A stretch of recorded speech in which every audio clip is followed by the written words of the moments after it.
Welcome everybody to the Get Bit podcast for blurs, for nerds. If you have a fandom, you are most certainly welcome here. I'm your host, the most, of course, Black Spartan. Of course, the man to my left, your right, Showa Guy Joe. Why is Mania 3 still the best Mania? Oh Lord, why are we choosing arguments on the eve of WrestleMania? But how are you, sir? I mean, am I not correct? Is that not one of the best WrestleManias of all time? You said still the best Mania. It is.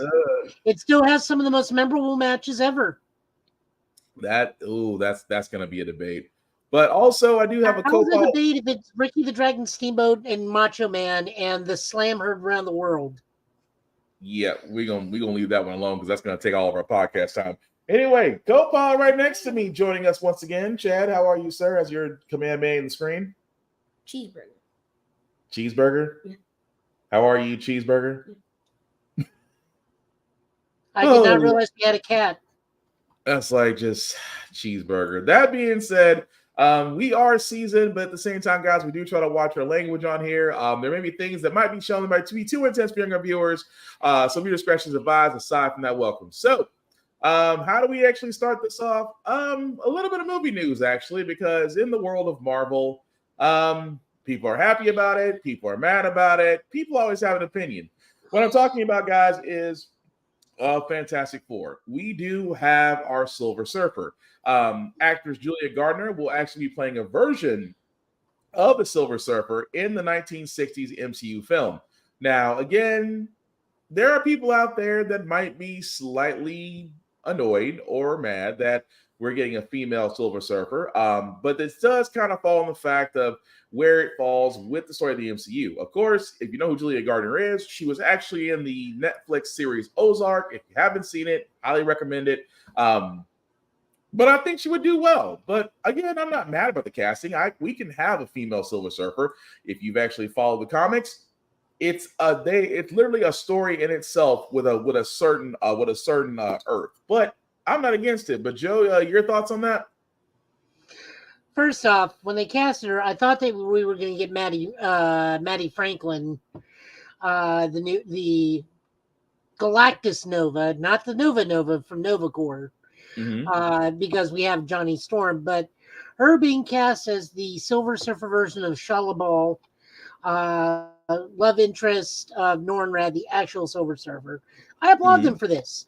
At this point, I am also fairly certain they are doing this just to piss people off.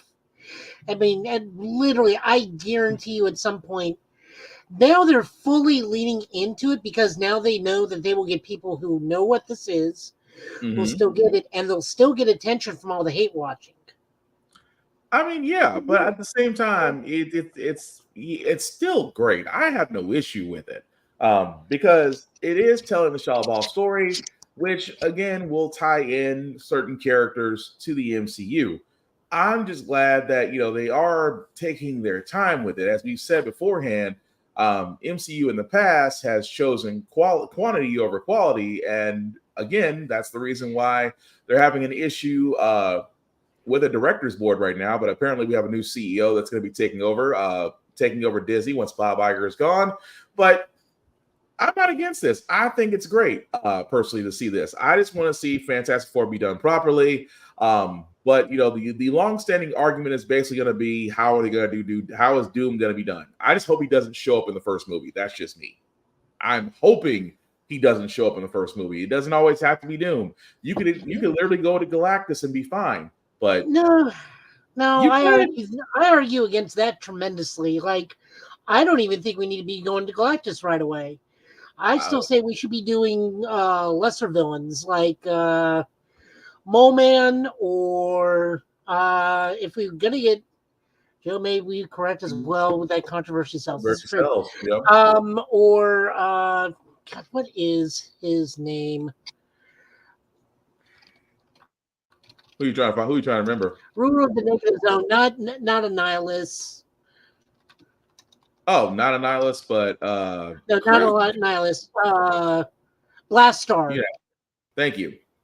Like, I would prefer to, like, if we're gonna put in, like, because let's face it, Marvel is pretty good at tossing in one and done villains. If they're gonna bring back the Fantastic Four from wherever they've been, Give them a disposable villain right off the bat. I mean, probably not Hans Mole Man of the Mole Man people, but definitely Blastar. Give them something cosmic, something to go get, something that's formidable but ultimately forgettable. What's up, Chad? No, go ahead. You got a question? Go for it. Not a question, but it's something to say. So I feel like they should go with Galactus, and after they defeat Galactus, that's how they're gonna end up in the MCU. Because it just makes sense. Like the first thing that pops into mind when I think of the Fantastic Four is how they got their powers, and that's like they got it from like some sort of space time thingy. It would make sense if they just find the portal, go through it, and they're in the MCU. And let's see, throw a Super Scroll at someone from an earlier point in the Cold War. I mean, that could work too. I mean, there's a lot of avenues. Themselves so far away from Secret Invasion, they will not touch that.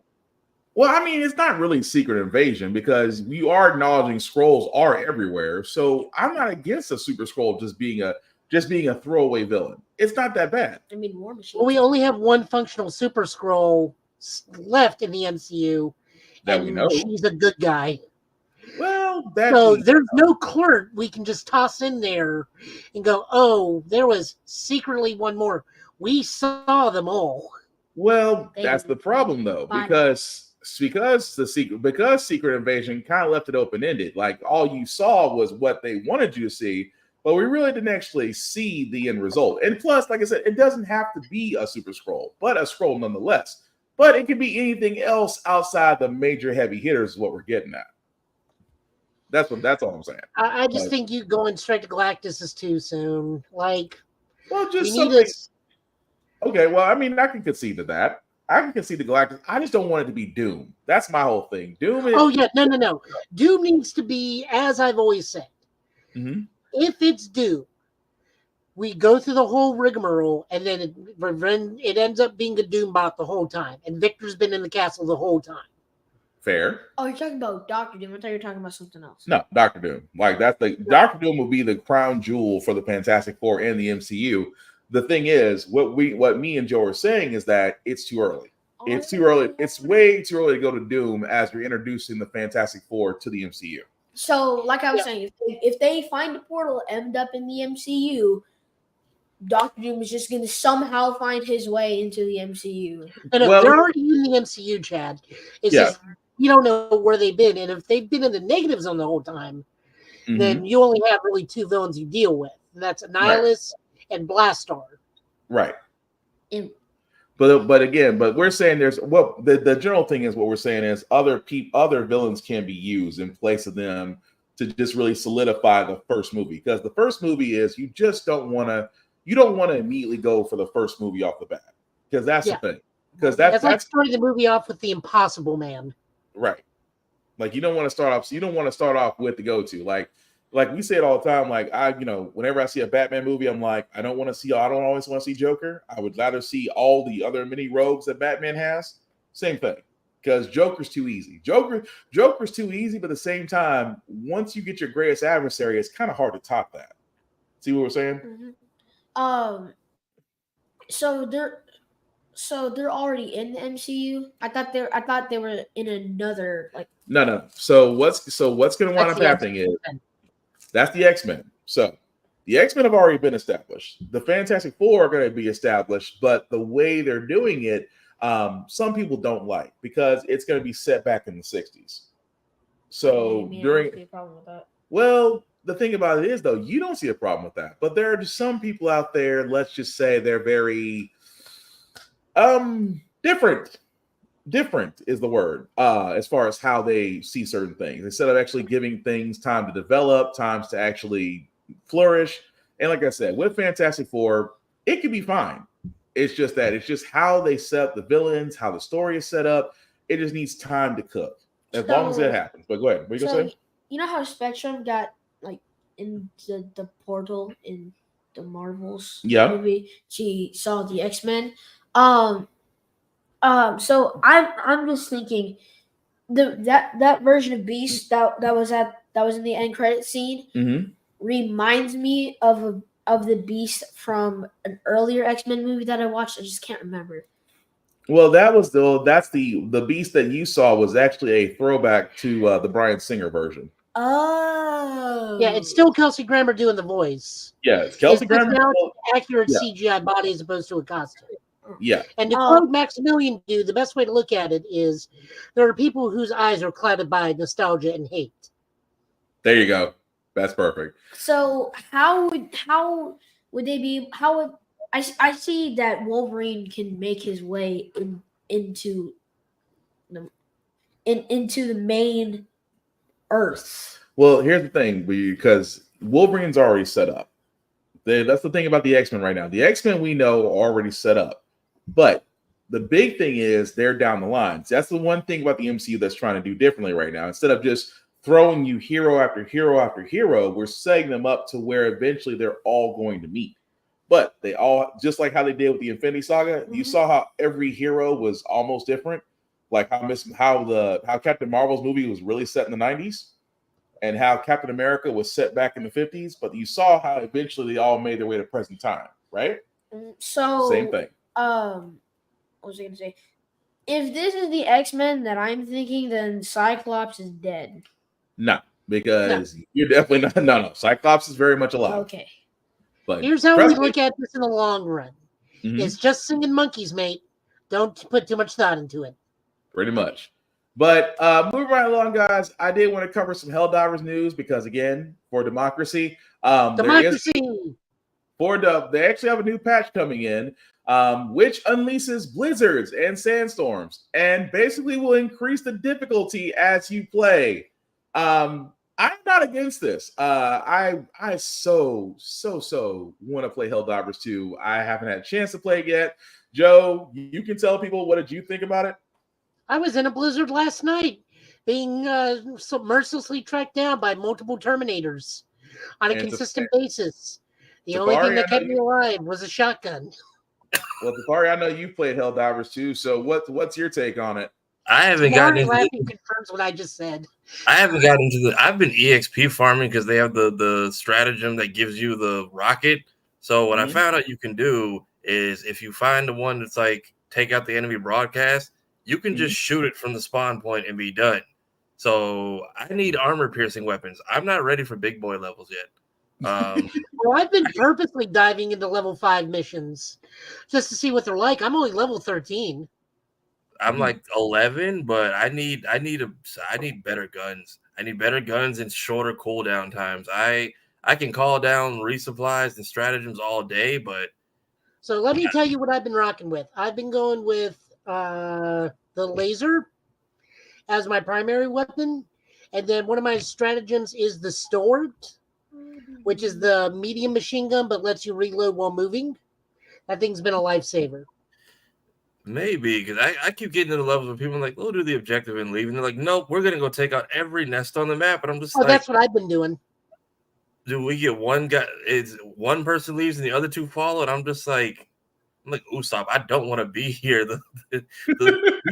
We're done with why are we doing the mission last? Well, it gets harder after you do it. I know that, but still, why do we need to take out every nest? We're like, why are we trying to run out the clock on every mission before we call in the extraction? I just want to get the samples and go.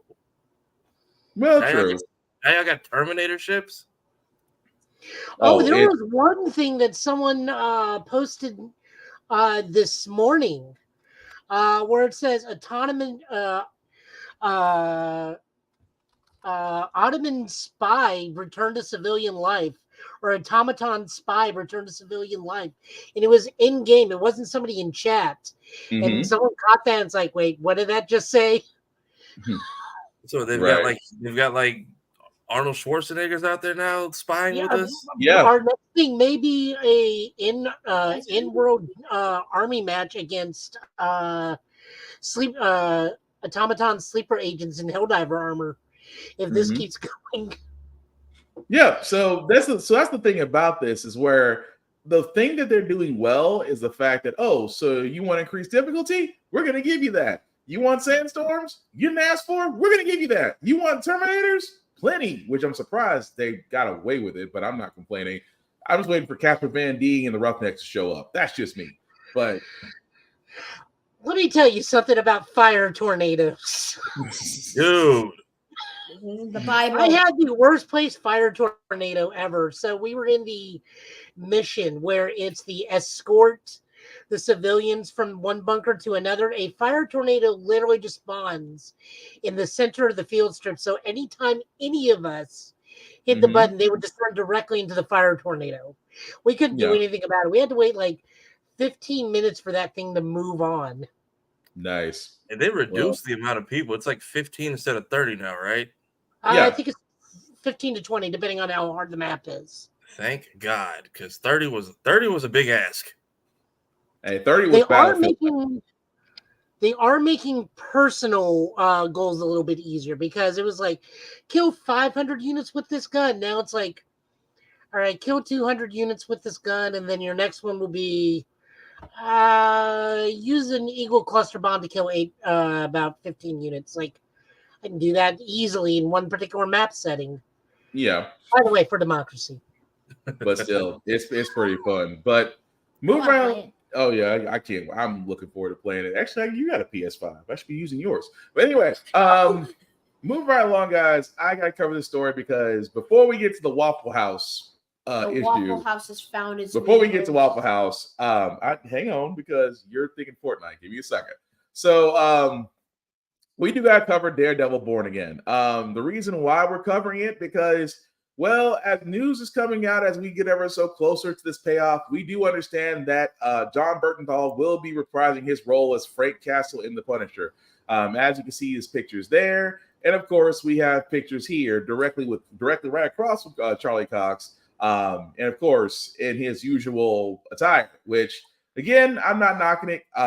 I love John Bernthal's role as Punisher. I love the series that he does on Netflix, and I can't wait for him to get his series to come back on. But before I get to the other news about this, does this not make us more excited about Born Again, or is it just like we just need to wait for it to actually show on Disney Plus?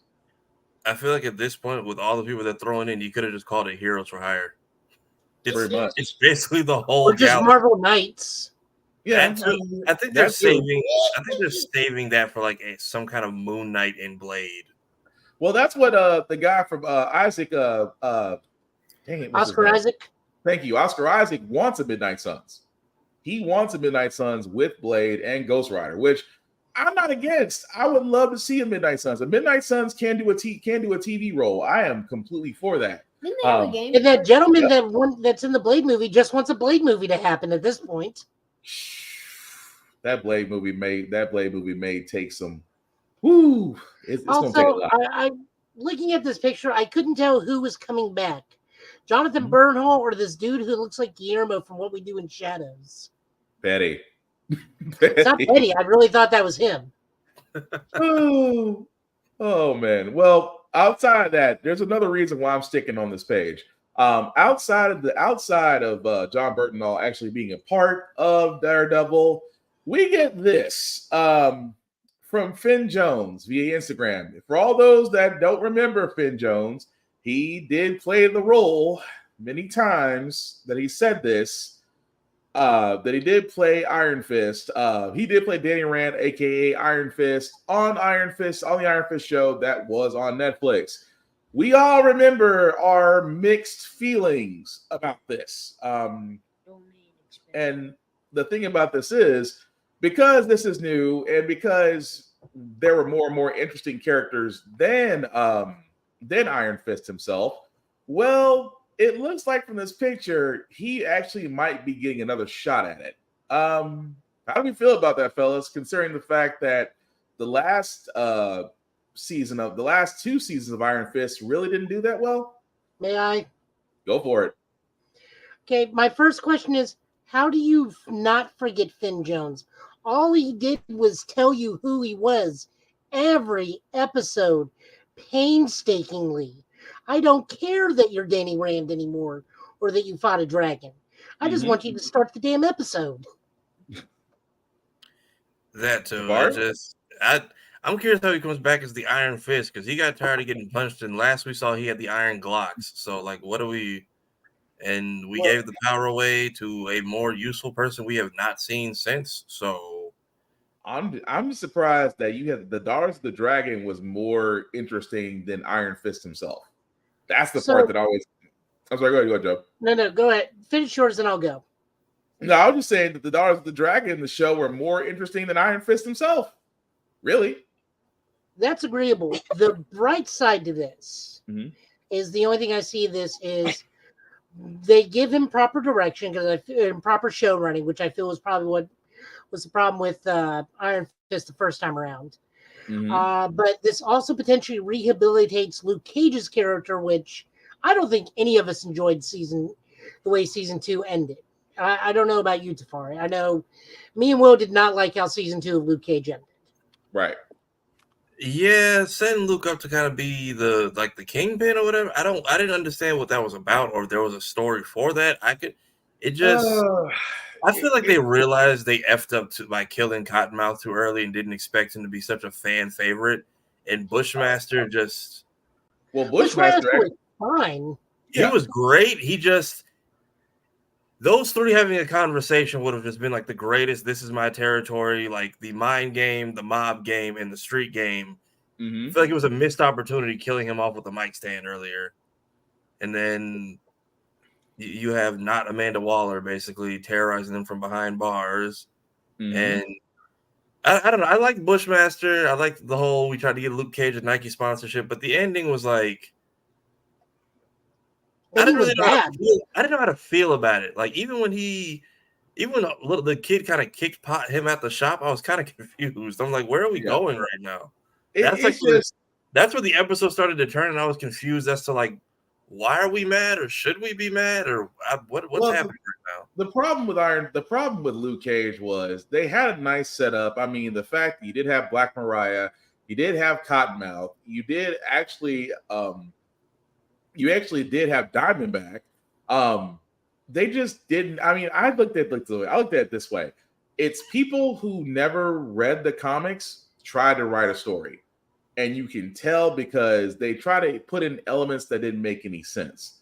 So, same with Iron Fist. Iron Fist, I mean, the only problem I had with Iron Fist, really and truly, was the fact that you basically made Danny Rand a walking tape recorder. And his fighting didn't make any. His fighting looked like somebody that basically made above a white belt and decided that was enough. Whereas your co-stars look freaking awesome.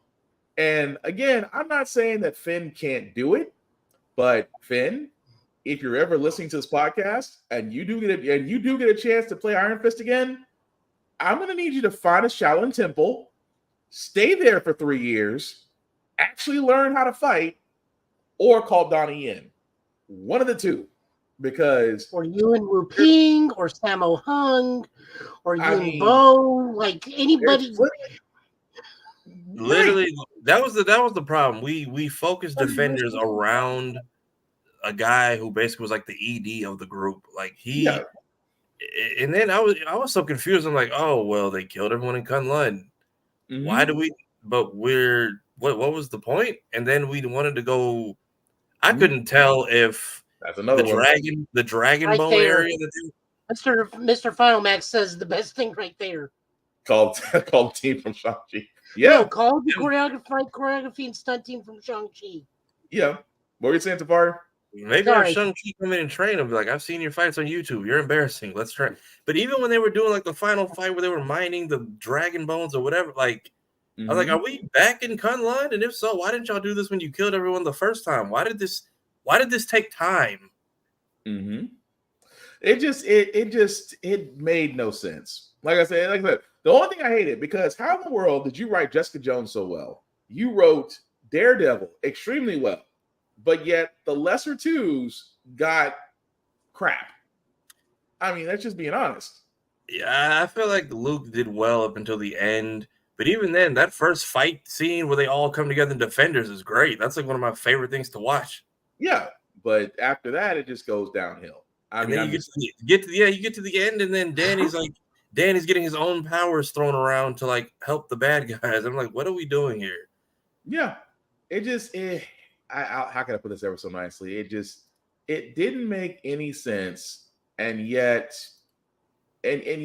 you're just stuck, if that makes sense. That's about the best way I However, can put it. Go there ahead, is Joe. one bright side to this. What's that? Now that we've established Doom is here, Luke can go collect that $200 he's owed. And we get to go see it. If we ever do get that wonderful story that he basically stole Fantastic Four's aircraft just to get $200, and Doom never let him forget it. That is still funny to me. But yeah. But anyway, I want to get to Chad's part because Chad has been waiting on this. The Waffle House. Yes, Waffle House. For all those that have not heard, or you're probably just now getting wind of this, it's the genuine confusion from him for me. I know. God bless this man for entertaining this. I mean, it is funny, but at the same time, I have to bring this back up, and give me a second, guys, because I'm going to Twitter, because the only way this can be shown properly is basically by a series of events. Now, as we've all been saying, guys, if you follow Kichiro Harada, who again is, as we know, the guy that runs the show at Tekken, he posted this. And for all those that can't see, I'm going to say it. Okay, I only asked about this request once. Why do some communities send me requests for Waffle House? Please be sure to explain the basis for this request, including the original story, history, and background. I look forward to an explanation from someone who knows more. Now, because fighting game communities, because of this, and if you've ever been to Waffle House and the stories or experiences that you had, a lot of people would consider Waffle House the home of expert fighters. Take that how you will. What? Don't worry about that, Chad. It's gonna be over your head on this one. But look, Waffle again, House is for fighters, Denny's is for professional wrestlers. That's how you look at it. It's like a hyperbolic time chamber. There was a whole woman last year who caught a chair, like Captain Marvel caught a chair thrown at her. It's just, I mean, think about being in there. You experience all the elements and food at the same time. That's where you go to get your Hokage fighting stance. That was the crazy part. And then everyone went Super Saiyan when people from TikTok tried to ask for a Waffle House sandwich, and they found that it was going to run them $20+. Yep. Wow. Thank you, Mr. Final Max. Home of street fights and card game champions. Yep. Well, with that being said, guys, Mr. Harada did sit there and ask for an explanation. Go ahead, Joe. While we get to the next part. Go ahead. One thing, and this leads me back to Roy Wood Jr. skit. Mm-hmm. Have you ever seen that one where he talks about Street Fighter? Yeah. Where he talks about, like, commerce is happening in the background. Mm-hmm. That is Waffle House. It's like people are back there throwing fireballs, and I'm just trying here to get myself a grand slam. It's still funny, but my thing is, somebody had to explain to him, like in street terms, what Waffle House is. It's like, it's this chain restaurant in the States where for some reason people like to go in and fight, and everyone around them acts like nothing's happening. And like the Waffle House I went to when I was back in Florida, there's a street called Colonial, but it's technically I-50. Like, it's I-50, but it turns into like 8 different streets. It runs that long. On the other end of 50 is where my grandparents live in Ocoee. On the opposite end is Pine Hills, which is exactly what it sounds like.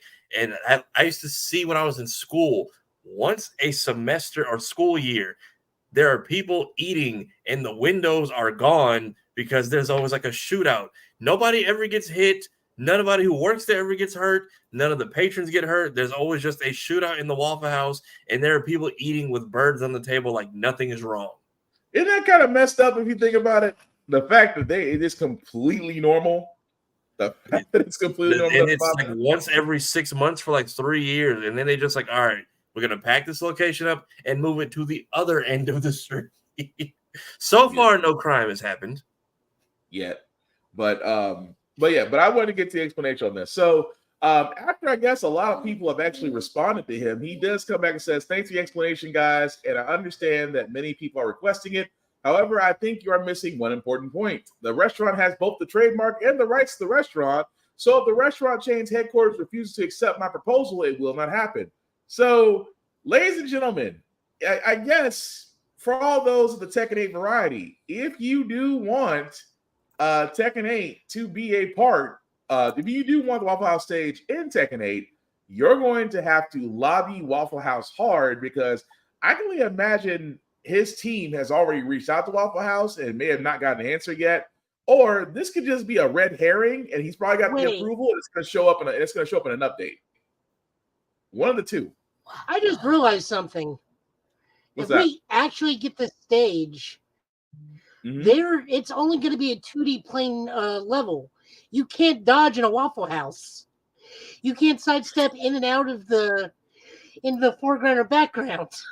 It's only going to be back or forth.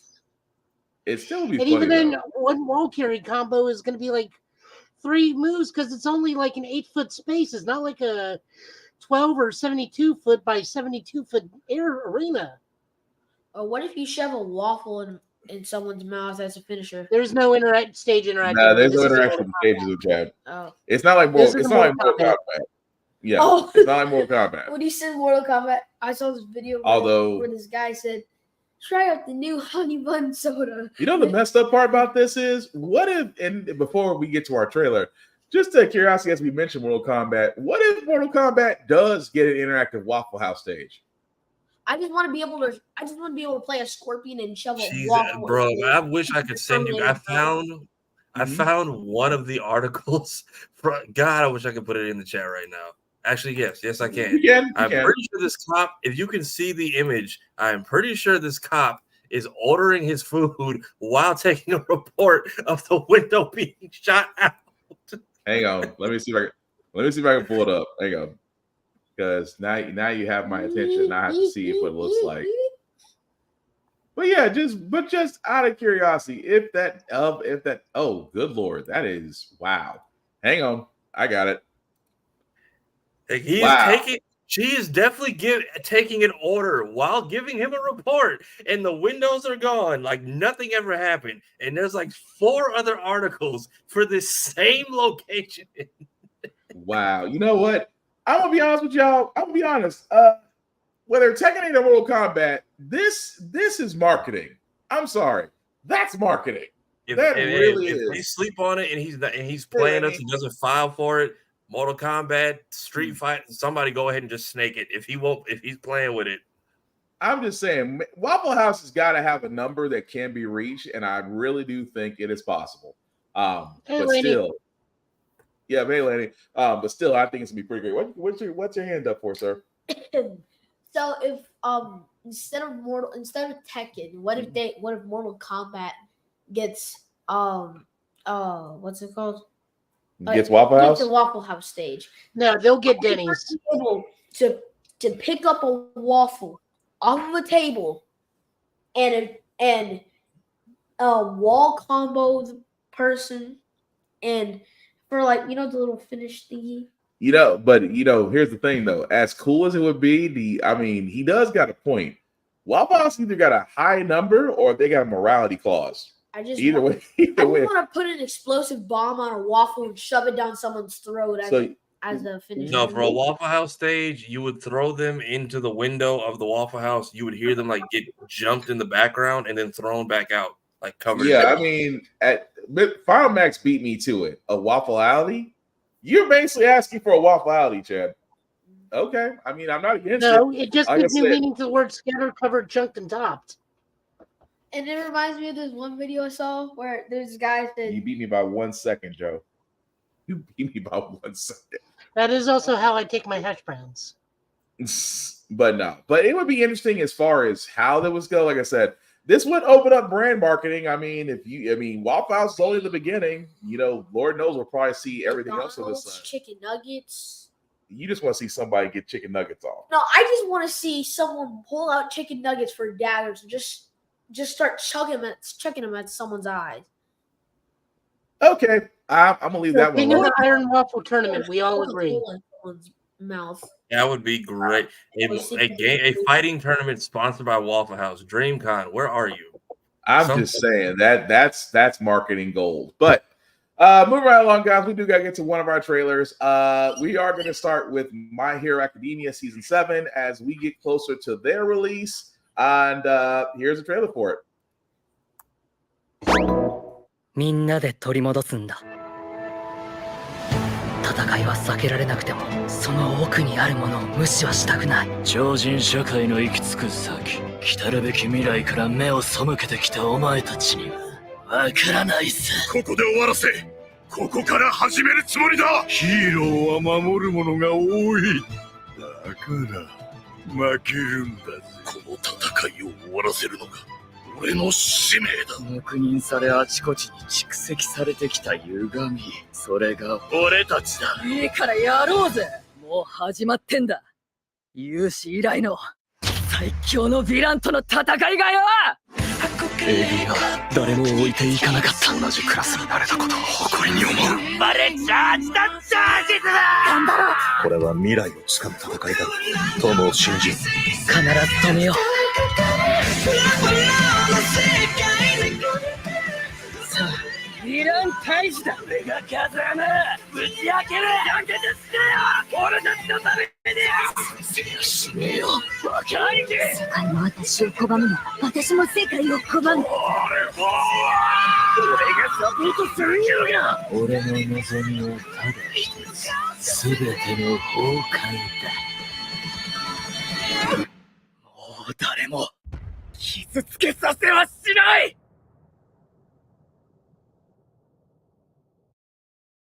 All right, guys, and that was the season 2 trailer, season 7 trailer for My Hero Academia. As you see, it's not too far off from it being released. And again, I'm all for it. But guys, your thoughts on the upcoming season? Because I know a friend of ours, Mayhem Me, did ask about this because he kind of stopped watching. Now is the perfect time to watch just because it is starting to go into the final part of My Hero Academia, as it is going to take on the war with All for One and basically Shirogami. But I'm loving it. And as Mr. Final Max, Cyborg Buddy, time for more money. Keep the girl down. I mean, really, but I can't knock it. But guys, what do we think about this? Go for it, Tafari, because I'm going to do nothing but be mean. Hey, I feel like if this isn't going to be the final season, they're definitely going to split it into 2 parts, because the final stuff is kind of dragging right now. It's finally picking back up. Yeah. But, like, bro, if you need a break, please just take one at this point. Like, some of these chapters are only 7 pages. I'm like, we're getting nowhere fast. But I will say I hope they don't drag this out, because when it gets to the final battle, it kind of just happens. There's not a lot of breathing room between where we're at now and where the fight takes place. So I'm really hoping it isn't like the first 12 episodes. But I'm also hoping they don't skip out on the fights, because somebody leaked like a lot of the deleted frames from like the My Villain Academia stuff, and people were not happy. Like they cheaped out that entire arc really bad. Yeah, so that was the Dark Deku arc, which they wasn't really well received, but again, I thought it was pretty cool. It's worth a rewatch now, especially since that story is actually, that arc is already wrapped. But again, with the final war coming up, that's pretty much going to signal the end. For all those who are wondering, Fire Force season 3 is eventually going to be, it's rumored to be this summer, but finally, because they've been done longer than longer than Dr. Stone, which came out at the same time. Well, the thing about it is it's been rumored they swapped studios, and if they still follow their previous times, like they've always came back in July, either around the 4th or the 8th. This also could be the fact that Fire Force season 3 does start in July at the same time, but again, it's unconfirmed. But sir, as a person that loves My Hero Academia, you're very silent over here. No thoughts? Nothing? Yes, I have. All right, we gave him a try. I have something. Okay. Why does Deku look like he's depressed? Heroes are always depressed. Why? Have you not met any therapists in New York in the Marvel Universe? Those people make bank. Right. This is There's no therapist. Yeah, there's no therapy. We're about to actually look at a comic where the characters are all talking to a therapist, Chad. So there's therapy. I honestly think Thanos snapped out all the therapists in New York. Oh no, if he did, there'd be a lot more crime. But no. But are you looking forward to season 7 of My Hero Academia? Kind of. What's the kind of part? All for One is like what I'm trying to see here.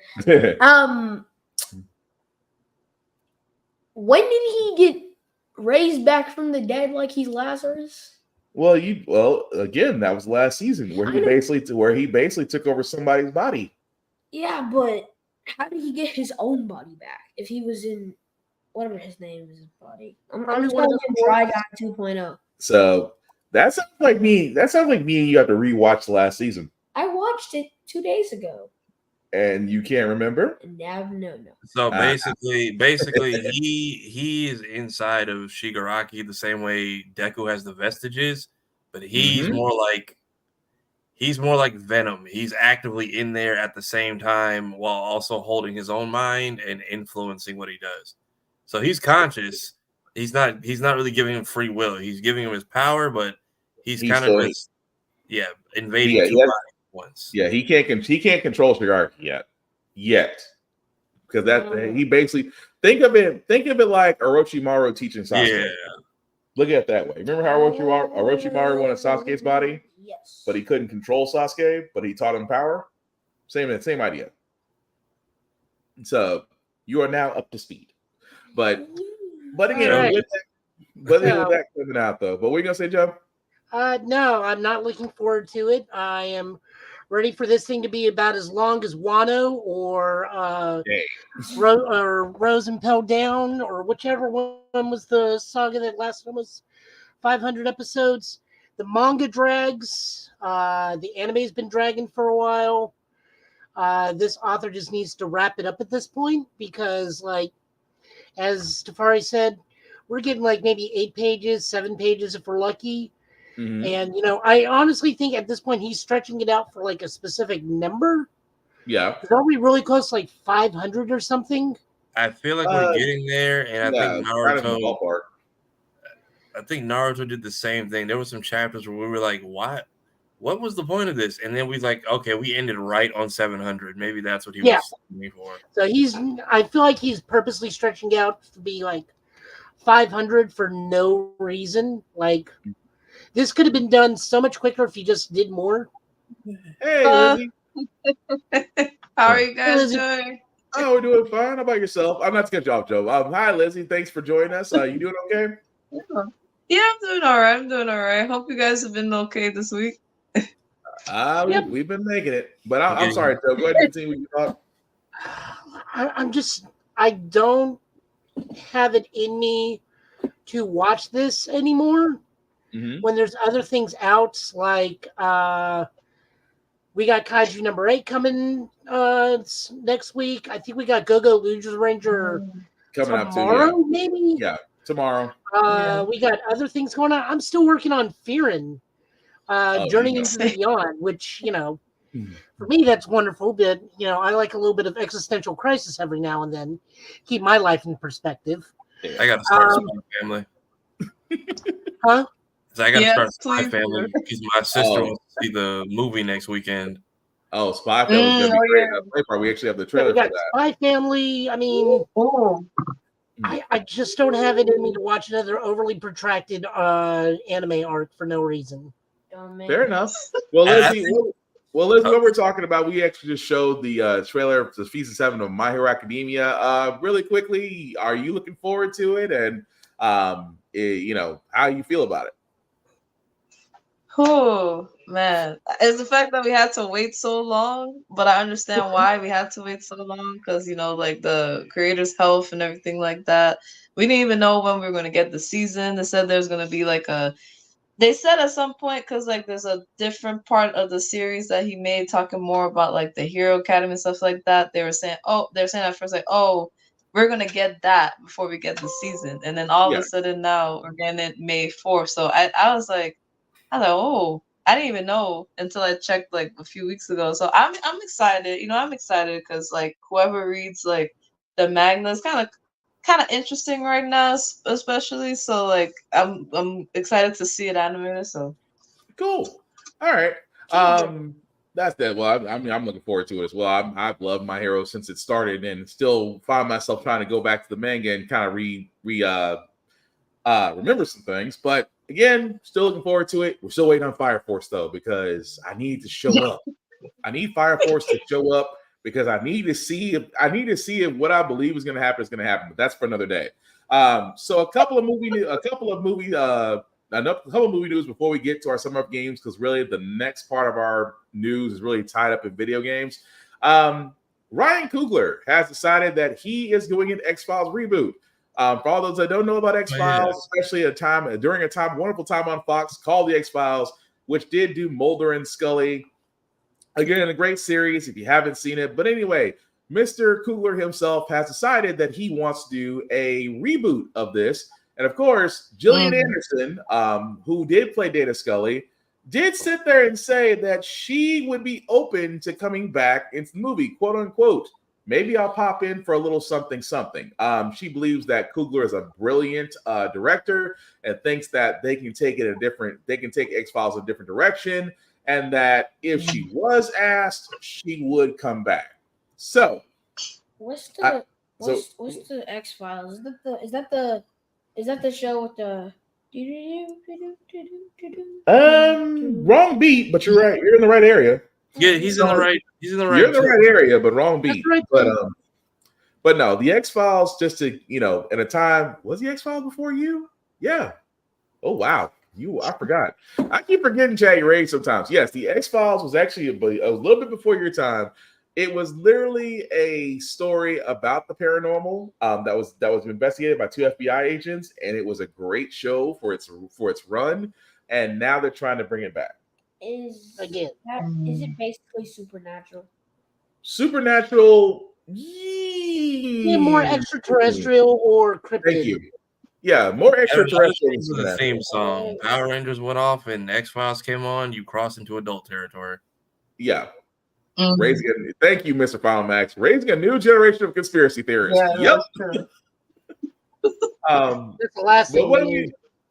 But what do we think, guys? I mean, do we want to see a reboot of X-Files, and do we want to see Jillian come back and revise her role as Scully? Do we want to see old boy come back as Mulder? Just curious. I don't think we'll get David Duchovny to come back. I think he's one of those types of people, but I think Gillian Anderson will be great. I do want to see Ryan Coogler do this because we all know he's a colossal anime nerd. Mm-hmm. So I want to see how many tropes or homages he's going to try and hide in an X-Files series of his doing. Because we all know he's done it in Kong. Mm-hmm. He just straight out says, like, no, Kong's just a Nazaru. He's just Nazaru. We paid homage to Dragon Ball. Mm-hmm. So I want to see what goofiness he can like hide in this. Fair enough. Tafari, Lizzie, what do y'all guys think? I was too young for X-Files, so I'm not afraid of diving into new territory via a return. So Coogler is enough of a dork like us. I'll give it a shot. Okay.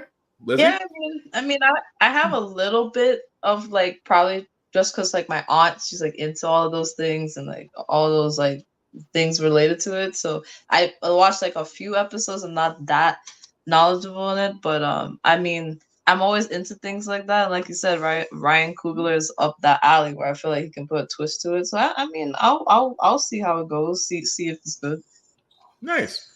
I'm the same way. I remember the X-Files. I love the series. I would love to see what Coogler does with it. I would love to see both Mulder and Scully come back. But like Joe said, getting Mr. Duchovny to show up, just don't hire the guy from don't hire the guy from Aliens. I was like, that guy, the guy with the messed up hair. It just goes back to that meme every time I see it. But again, I would be all for it. But aside from that, outside of an X-Files reboot, are we ready for another Matrix movie? No. For some odd reason, there is a movie in the works with Drew Goddard directing, Lana Wachowski executive producing. This will be the first time a Matrix film will not have a Wachowski directing. Right now, there is no note on whether or not Keanu Reeves or Kate Moss. Thank you, or Kate Moss or Lawrence Fishburne will be revising their roles. So don't get me wrong, the last Matrix movie that they did really did not perform as well as they thought it would. Do we really need another Matrix movie? So, interestingly, I actually had a friend who had a really weird movie conspiracy theory. The John Wick movies are a version of the Matrix that was keeping Neo hostage the whole time, which is why you see cameos from other Matrix actors. But as for having another Matrix movie, God no, because I remember the last time we had one, I shut the movie off midway through and read a synopsis on Wikipedia just so we could have content for the podcast. That's right. God awful. That's right. I didn't make it through the fourth one either. Lizzie? No. No, I'm sorry. It's just like that the movie, the franchise in general with the original cast is just too iconic. If they're not gonna bring them back to reprise their role, it's not like you said, the last one didn't work out. So I remember exactly what I said. Sorry, Lizzie, I didn't mean to cut you off. No, it's okay. It's okay. Yeah, no problem. I remember exactly what I said. Yeah. It was, this movie is like Coming to America. It does nothing but flashback and remind you of better movies. Dang. Yeah. That's kind of petty, but dang. Remember, yes, that's exactly what we talked about. That's exactly what you said. I remember that. That's exactly what you said. Good Lord, that was what, 4 or 5 months ago, give or take. Someone needs to tell him that was 2 years ago and not hurt his feelings. Dang. No, I thought the last one was last time dragging this out. No, I agree with that too. Don't get me wrong. I get the Matrix. It was fine for what it was. This feels like it's a cash grab. It's really dragging. You guys let us know in the comments what you think. I just don't see the benefits of another Matrix movie. I really don't. But before we do get into our video game news, because a lot of our news is tied to Summer of Games and Xbox rumors as well. But Spy Family, again, Tafari, I know you are about to get into it. I highly recommend that you do. It is a wonderful anime to watch. That being said, the first OVA movie for it has already came out, and the trailer about to play is basically called Spy Family, Code White, and here's the trailer. We've lost all contact with our agents stationed in Phrygia. You must retrieve the microfilm without fail. It's going to instantly destroy the fragile peace between the East and West. Pack your bags. We're heading out.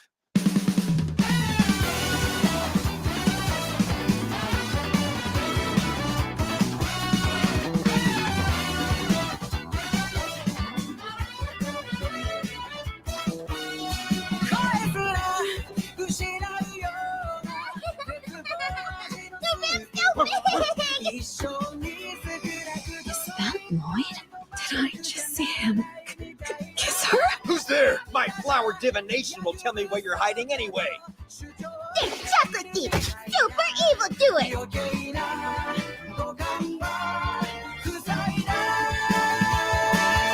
That's We went through the trouble of hiding the microfilm in a truffle only to have it eaten. Don't take this personally. I'll get them back, whatever it takes. I told you before, war is upon us. Obliterate him! Do not let him escape! Pardon me! I'm looking for my husband and our little girl! You fool. Your family will perish in flames. I'm counting on you, Twilight. That microfilm could change the world. Consider this mission completed without a hitch.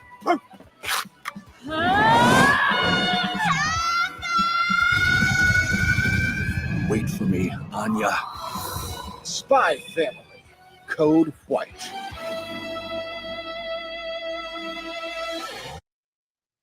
And that was the trailer, guys, for Spy Family Code White, which will be in theaters. I want to say sometime this April. I'm sorry, I don't have an exact date for that. Next weekend. Thank you, Tafari. Yeah.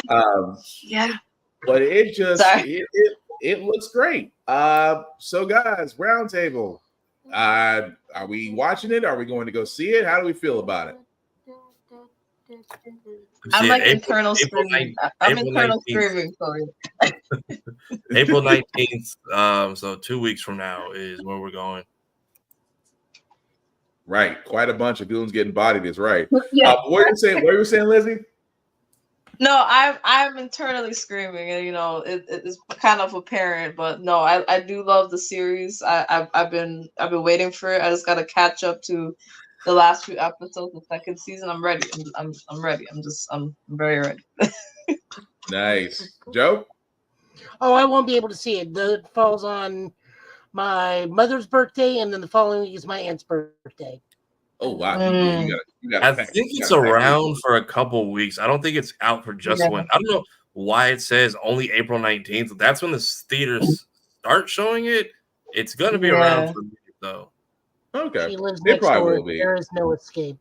But no, it definitely does look great. I'm with you guys. I've watched Spy Family. I love the anime, and the OVA just looks great for that. So again, as Tafari said, it'll be movie theaters April 19th. It's probably gonna have a nice little solid run, nice little small run there.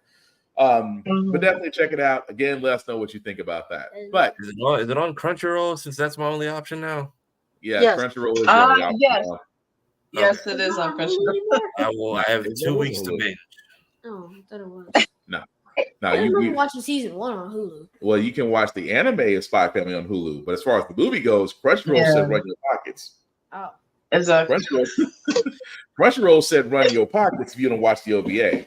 But I'm still mad about the nonsense behind the emails I got this week. That was which again, for all those, as Safari's pointing out before we get into the video game news, yes, Funimation and Crunchyroll were having issues because if you bought things off Funimation, especially the digital copies, unfortunately, what was the fear is actually now reality. Unfortunately, those things will not be supported. Which means if you're having any issues with things that you bought from Funimation, Crunchyroll will not support them, but they will, I believe, credit you. But I think the credits are a joke, aren't they, Tafari? I didn't even get credit. Hold on, let me pull the email back up because I still have it from the video I made the other day because I was that annoyed. Damn. Blah blah blah. Happy to assist, my ass. Note the digital copies available on Funimation where access on content available on DVDs or Blu-ray purchases explained. Crunchyroll does not currently support Funimation digital copies. And then the next one I got, what did they offer? Oh, the token of our appreciation for your continued membership, we're sending you a credit for 3 months of Crunchyroll Mega Fan so you can enjoy your favorite anime. So for the 4 movies, I got an email from Crunchyroll, then I tried it with Funimation and basically copy and paste. So 4 movies that at least the ones that I had digitally, let's say $20 a piece, that's $80 of movies, and they gave me $60 worth of free streaming, which runs out in 6 months. So they basically sat there and said, "We can't fix your problem," and at the same time sat there and said, "Hey, come watch us." That's petty. Exactly. That's petty. What that is. Here's 6 months on us. Here's 6 months on us. Sorry. But that's Crunchyroll right now. I mean, they've unfortunately became the villain that they were supposed to slay. But with the world. I mean, that's the world of anime right now. Everything outside of going to the Grand Line, which you are more than welcome to go to the Grand Line. I'm pretty sure there's plenty of things you can find out there on the Grand Line. But that's upon you. We don't support it or say you should. That's completely up to you. But yeah, thank you, Tafari. But yeah. Crunchyroll is unfortunately just that area to where we just cannot. I mean, those prices are going to increase, and again, we might be, as Mr. Filemax said it best, going back to being pirates. Yo ho ho ho. Yeah, they're the anime feds. That's all. Yeah, I mean it's something else. But again, going into gamer news, guys, before we get into our Invincible and X-Men reviews. What I mean by reviews is we're probably going to go a little bit light since one series actually did wrap up its season and the other episode really had a lot of Easter eggs, so we're not going to really go too deep into those episodes, but just to kind of give a general consensus what we thought about that. But before we do get to that, we do got to get to the fact that Ubisoft Forward has decided that they're going to go head-to-head with Summer of Games. Now, if you've been watching our podcast, me and Joe do cover Summer of Games, which is basically Geoff Johns' video game awards, except the summertime. We watch it basically watch it for the trailers. Say what, Joe? Jeff Keighley. Geoff Johns is the Green Lantern author. Well, both of them suck. But aside from that, we basically watch it for the trailers. And of course, Ubisoft Forward, which again, as me and Joe have said before, a lot of these companies are going away from E3 and doing their own type of showcases. Ubisoft Forward has decided, you know what we're going to do? We're going to do this in the same week as Summer of Games, which for guys like us who do actually do a lot of prep work for podcasts, we hate y'all because now we have to do double time on this. And again, as you see in the picture there, yes, the rumor is for Ubisoft Forward, they are going to talk about the next Assassin's Creed game, which is supposed to be set up in Japan. Arguably, it's still called Code Red. They haven't really gave it an official title yet. But again, it is one of the games to be rumored to show in Ubisoft Forward. Also, what we're going to be seeing next week will be the Star Wars Outlaws trailers. They'll be for their for their main storyline. Star Wars Outlaws was another game that was actually shown last year during the Disney D3 conference, I believe. They did actually show that game there, and it looked great from what they've shown as far as the trailer, but we have not heard spit since. But with the story trailer being released next week, guys, I mean, is the hype real about another Star Wars game, or are we just hoping they just don't screw this up? I mean, there's a B1 battle droid. I don't know how I feel about that. Yeah, I need to see what type of game we're dealing with because, like, Fallen Order and Survivor were great, but they were the messes I expected them to be. Yep. And this one, and again, for all those that don't remember about Star Wars Outlaws, it's basically supposed to be what the Mandalorian game was supposed to be. It was supposed to be open world. It was supposed to be third person. It was supposed to be their version of just traveling through the Outer Rim. Basically, you're basically Han Solo in so many ways. But it's supposed to have a divisive story. It's supposed to be interactive. It's supposed to draw you in.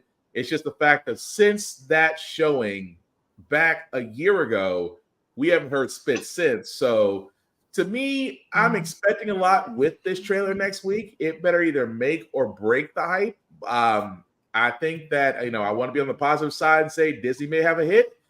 I'm not very sure because we have heard zero status about it. But I mean, guys, what do you think about that one? Because I see Lizzie is kind of like in the I don't know stance. Like, is that how you feel? Because like from my friends that like play games more often than even I do, and like just the track record that I've heard, it's been a very bad toss up. So I think at this point they're just like their expectations are really low. So they're like, as long as they don't mess it up. So that's why I'm just like I'm praying that it goes well. I mean, I can understand that because I was on the fence with Survivor and with the Jedi games, and I thought that both games were done very well. So I'm kind of hoping the streak continues, but we will see. But what did you say about this, Jay? You didn't like the droid? I'm not saying I don't like the droid. It's just the B1 battle droid. So the B1 battle droid, why are we against it? Why is there a B1 battle droid? What does a B1 battle droid have to do with this? Well, he could be an outlaw. Yeah, but and also another thing. Why is there just an axolotl on someone's shoulder? A lot of questions that we hope to get answered next week. Okay. That's the way we look at it. A lot of questions we hope to get answered next week with the trailer. Basically, space Laura Croft. You say that like that's a bad thing. Guy who doesn't know what he's talking about right now. Wait. Repeat that first one more time. Space Laura Croft. Space Outlaw Lara Croft. Same thing. Space I like how he says that Outlaw was Lara a bad Croft. thing. It's not a bad thing. It just I've never heard it put that way. I mean, I was gonna acquaint this to Uncharted. We've already seen the gameplay trailer from the initial build, and that looked fantastic. Yeah, true. I still wish we could get our Mandalorian game, but that's Space just me. Outlaw Lara Croft. Yeah, Mad guy who has anger issues right there, and he looks depressed. He's the probably from the Empire, so he's British. Yeah, I mean that's how they always look. But Ahsoka Tano's brother in the bottom corner. Oh, you're talking about that's him. not Ahsoka. That's not the right race. So don't be a spacist. It's for Ayla Secura's people, ain't it? The Twi'leks? Yeah, that's a Twi'lek. Either way, it looks like it's going to be interesting. But we do have a couple of rumors though. One I'm kind of mad about because Phil Spencer. Again, if you ever do watch this podcast, sir, I'm gonna be angry if this is an April Fool's joke. Because at the next big Xbox event, and again, this is a rumor, take it with a grain of salt. We are supposed to see the next installment of Gears of War, labeled Gears of War 6. Again, this is rumored, it is not confirmed. It's supposed to be at the next big Xbox event. As a guy that loves Gears of War to the point to where I go back and play it multiple times, and the fact of how you left us hanging on Gears 5, I hope this is true. Only because I have been saying this in the world of multi-person games and open world single-player games. I have been hoping that we got another installment of Gears of War because of how you left 5. I will not talk about how 5 ended. If you played 5, you know what I'm talking about. Can I ask a question? Go for it. Are they on a different planet in 5? Yes. No. No. I'm sorry. I'm thinking different game. No, they're still the same planet. Still the same planet. Okay, how does that work? Because that planet they're on is more hollow than the hollow Earth in Kong Godzilla. Right, like how is there when I got to Gears 3, I'm like, how many things in this planet is trying to kill them? Like maybe the humans are the infection. Well, here's the thing, because I'm just to give a synopsis. 1, the planet was stable. 2, it was unstable. 3, I'm surprised it was still standing. 4, it was already off the rails, and then 5 was like end of days. So I'm not even sure how 6 is gonna look. I'm gonna be honest 6 with you. are just gonna reveal that this planet is Unicron at this point. But no, but again, it's one of my favorite games. It needs to show because right now Xbox needs a win. Xbox seriously needs a win. And again, outside of not giving us the next Killer Instinct, you better give us a Gears of War 6. That's just my opinion on that. But Safari, Lizzie, have y'all played Gears of War? Or if y'all did, how y'all feel about this?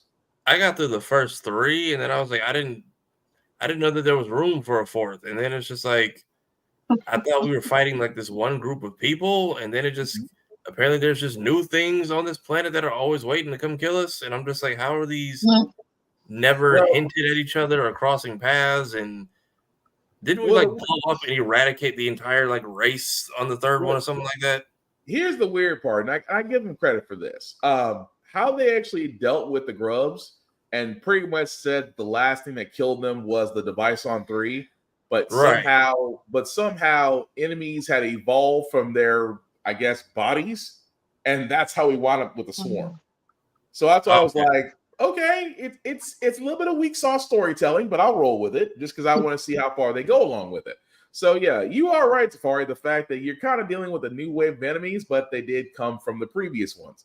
But I again, it's that I have to see how the story ends. Like, you ever been like, I've told people, I said, here's how you ever been playing games. You ever played a video game series for so long that you have to know how it ends, even though it might be seriously degrading. That's how I feel. I'm not saying, don't get me wrong, I'm not saying Gears of War 6 is going to do that, because 5 was great, mechanics were great, they gave new weapons, they gave new ways of fighting enemies, so they did do a lot that I did like. I hope they do the same with 6, just because it's been that long between 5 and the next installment. But Again, they also do like a major retcon just for Marcus Phoenix's son to even be born, because I'm fairly certain they drop a line about his mom being a certain something. Yeah. And all of a sudden, no, she can have kids again. None. Well, his mom being lineage. Yeah, it was a weird weak soft story. Oh, they said something very different about Anya in one of the games. Oh, they tried to connect it. They tried to connect it to Locust Queen. They tried. Are the Carmine brothers? It's a weak soft game. It's a weak soft story, I should say. Are the Carmine brothers or whoever still getting like hilariously killed off every game? Yes. Well, actually, no. Remember, at that point, he becomes like 38 from Venture Brothers, where the final one is like the ultimate badass. Actually, the 1-on-3 survived. Yeah. No, the 1-on-3 did survive. It was 4 and 5 that didn't make it, which was still weird. A Carmine always gets killed somewhere except for 3. But either way, I'm just looking forward to this. In the same sense that I'm looking forward to this, if it's true. We could be seeing Ghost of Tsushima 2. Now, again, me and Joe, we talked about Ghost of Tsushima. We loved it to death.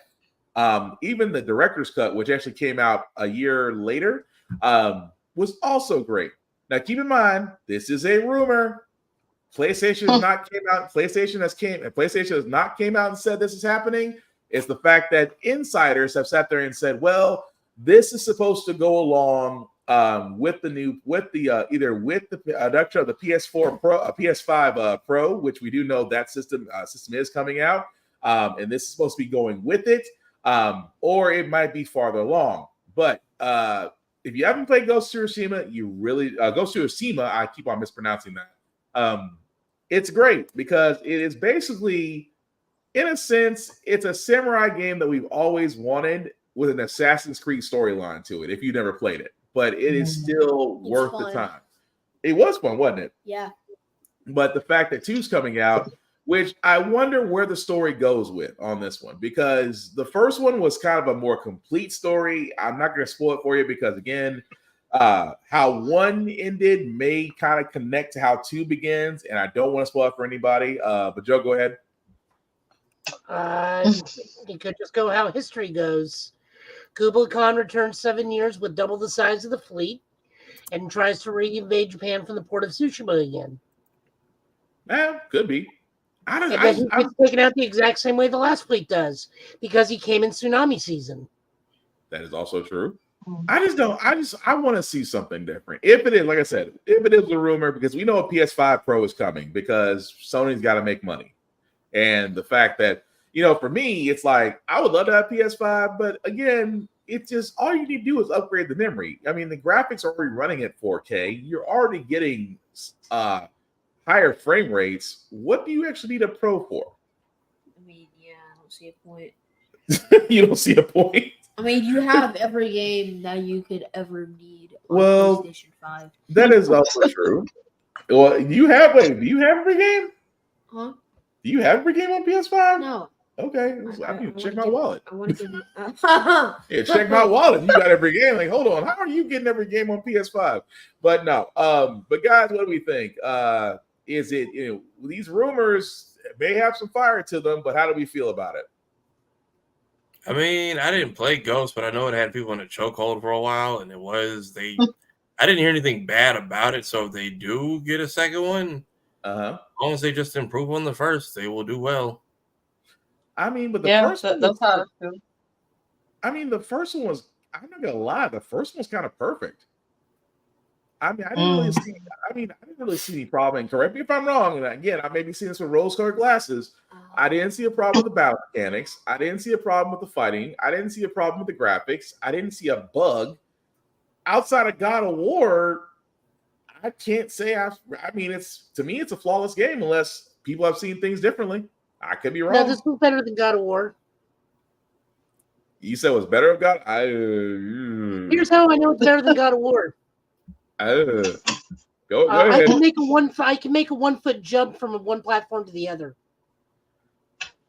I mean, you're not wrong, but Maybe it's just I'm putting my emotions in it because God of War was a don't get me wrong, Ghost of Tsushima was a great story, but God of War though, especially with Ragnarok, it's kind of hard to Well, I mean, again, Kratos, Slayer of Pantheons, sire of Loki, can't make a simple 1 foot hop from one part of a pier to another. Meanwhile, the dude from Japan, he can make that hop. In armor. See, you're looking at it from a platform standpoint, and I get that. I'm looking more along the lines of story and gameplay. That's why I'm just like, that's kind of that's no. I can't know. What I'm really pointing out is Ghost of Tsushima did not have unnecessary level padding. Now we did have a huge map with a lot of areas, but that's Western RPG mentality of go everywhere, do everything. Right. Well, I mean, that's what we always do. We always try to search for Easter eggs. That's what we are. Oh yeah, but like I said, but when in Ghost of Tsushima, can they swim? Yes, we can swim. But no, I'm sorry, Joe. What you said. But my problem with Ragnarok is that like your levels were fantastic, but you're still funneling through a hallway and you're padding out your levels unnecessarily. I mean, I could see that as well. So that's why I'm like, I'm just indifferent about it. But the last game news got to get to guys before we get to our next trailer for Ultraman. Splinter Cell remake is also being teased, which will also supposedly be a part of Ubisoft Forward. Splinter Cell is supposed to be a sneaking / Metal Gear Solid game.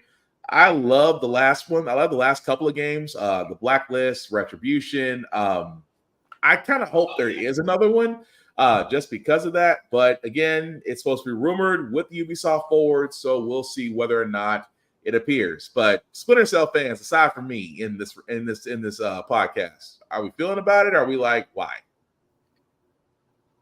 I was not a Splinter Cell person, so this one is above me. Lizzie?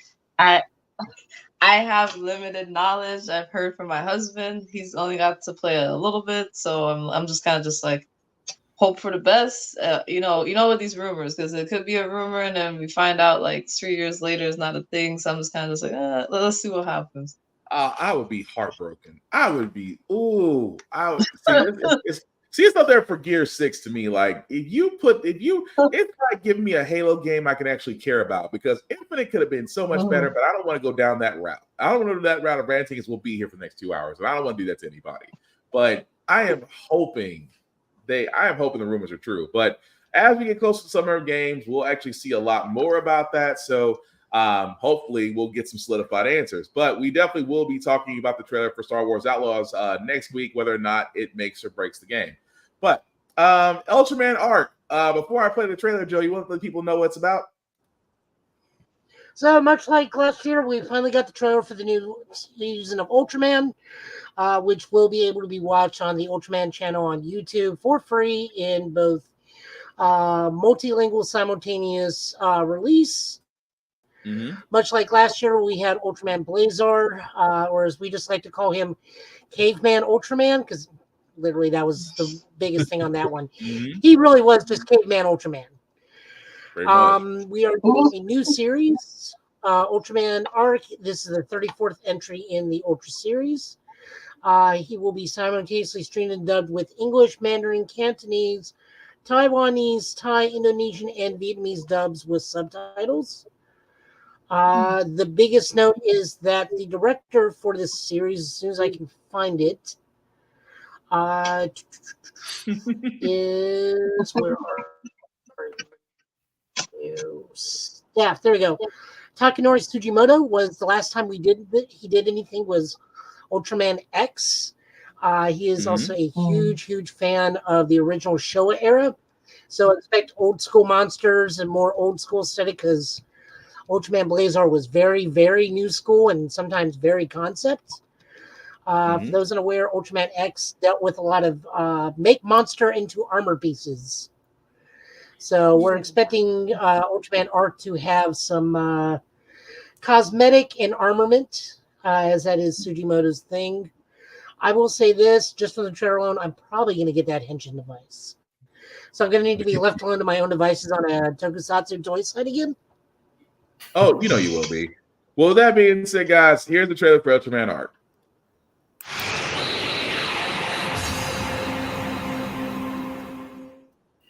Yeah.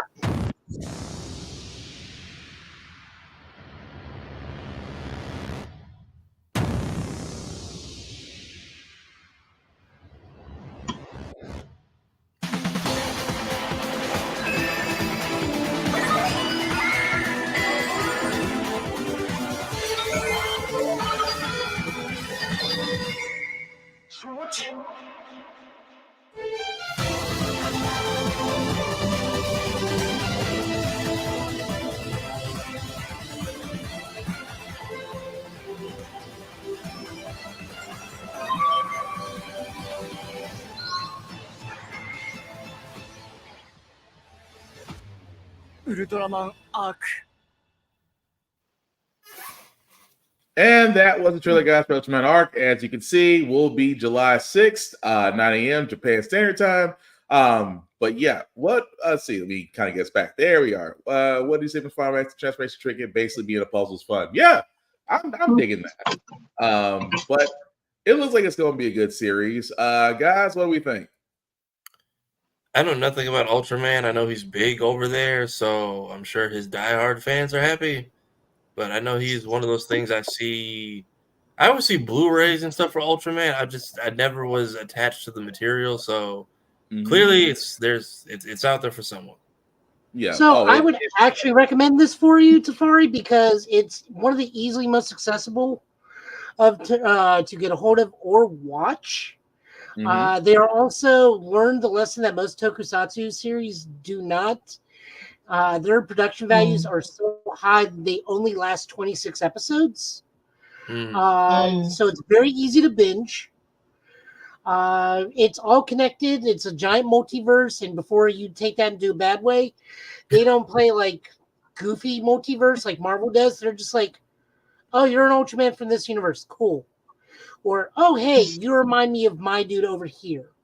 It's no goofiness that we're dealing with the Marvel universe where it's like, we got to worry about a pizza papa or pizzas around or stuff like that. Okay. Yeah. So I would definitely say go give it a shot. In fact, they had real big. The last year's was Ultraman Blazar, and the English dub is perfectly fine. Adam the Black Ranger dubbed the main character. Okay. So Johnny and Bosch was the one. Johnny, nice.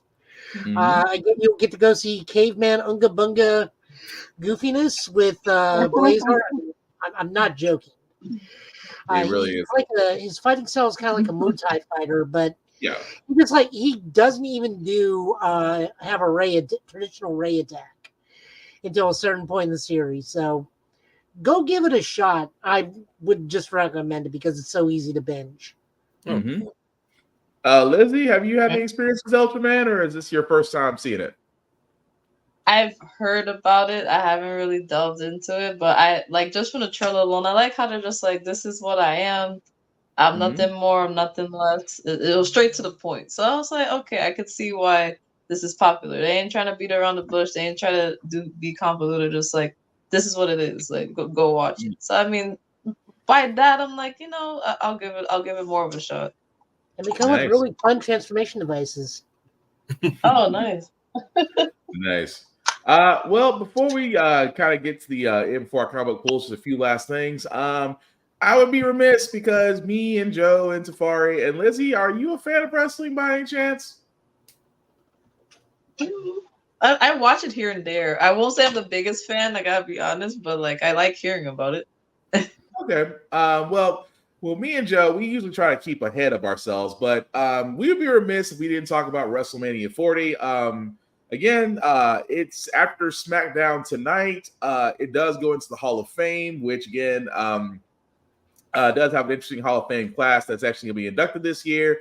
WrestleMania, for all those who don't know, it is a 2-night event. It is going to be on Peacock.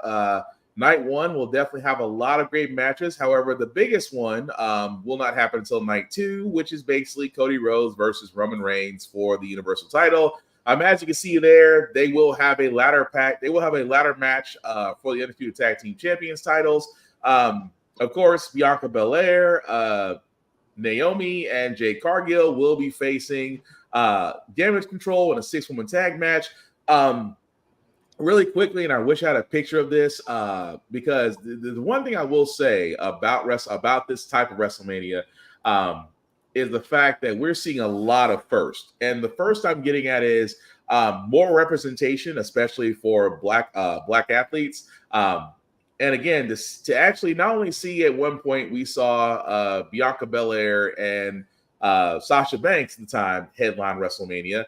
We're now actually seeing 3 black women actually have a main match in WrestleMania. So there's a lot of great things. I'm sorry, what are you saying, Tafari? I was saying salute to them because even that picture being out. Yeah, I had the picture up and I should have actually started out with that, so I apologize. But yeah, it's the whole thing of just all of that actually happening. Again, with everything else going on WrestleMania, it is just really and truly a great time. However, we won't really go into a lot. Like I said before, I just wanted to show this particular picture really quickly just because I think it's freaking awesome. To actually see that for the first time in wrestling. I'm sorry, the first time in WWE since the man who shall not be named is no longer a part of it. Because they don't even say his name anymore. That just tells you how bad it is. But to actually see Bianca Belair, Jade Cargill, and Naomi all team up, it's still a beautiful thing. And like I said, there's really a lot of matches going on there. But the main question that I'm just going to ask everybody is, will you be watching? Because I definitely know we will here at our house. But what about you guys? Will y'all also be watching WrestleMania 40? If I can get to the TV that has Peacock signed in. Fair enough. Yeah. I'll try. I'm at a friend's mania party the next 2 days. Oh, so you're definitely gonna be watching. What do you say, Lizzie? No, so I'm gonna try. Fair enough. But again, but yeah, it literally is gonna be a fun time. I'm just happy the fact that representation is a big thing. And representation definitely does matter. So I am looking freaking forward to this 2-night event. Just because. KSI? Huh? Is that KSI in the background? Who's KSI? Wait, was that a match? Was Logan Paul in that match? No. Logan Paul is actually going to be in a match with Kevin Owens and Randy Orton for the Intercontinental Championship. But KSI has been to some matches, so if he flew over from the UK. Hang on a second. Real quick. Where out of this picture do you see a person called KSI? I thought he meant in the crowd of the all-female picture. That is our truth. Oh. I thought he meant in the crowd of the girl shot. I didn't know he meant this. Never mind. I'm sorry. I don't mean to put the podcast on hold for a second, but my son was like, KSI. I was like, who is KSI? I'm like, I don't know who. Okay, that's our truth. That's a wrestler. He is the Mark Phillips of Europe. Okay, cool. That helps me out a lot because I admit I'm 41 years old. I don't really follow a lot of these young YouTubers, but apparently my son does. So whenever he says a name, I'm just like, who? The list goes on. The list goes on. How do I start with this? Give me one name because you've got a list. One name. Okay. Corey Kitchen. Who? Corey Kitchen. Corey Kitchen? Yeah, why not? That's a person? Yes. These are all people like my age and up, though. So they've been around for a while. Okay. They've managed to reach his generation as well as mine, but okay. Yeah. I play horror games and stuff like that. Okay, I'm just gonna take your word for it because he's in our territory. Now I feel really he was old. the taxi driver in Five Nights at Freddy's. I feel old as all get out right now when he's seeing me YouTube heroes. Anyway, me and Safari is the same generation, so okay. As long as y'all know, because I was going to ask a whole lot of questions this podcast. But no. Really quick before we get to our comic book pulls. Again, the episode recaps for X-Men 97. I'm gonna be honest, because again, it is still fairly fresh. So because it is fairly fresh, we're not gonna go into detail about it. If you have seen it, I just want you guys to kind of give your synopsis of it. Again, we're going to keep this as spoiler-free as humanly possible because the episode is still fresh. It still is worth watching just because I would really like to see a series like 97, much like the animated series Spider-Man to come back. And I think that enough people watch it, these things will actually happen. So I'm going to start with you, Joe. Did you watch the most recent X-Men 97 episode? And if so, you're feeling on it? I am the master of magnet. That is literally what this episode is about. If you don't know what that's from, I can't help you.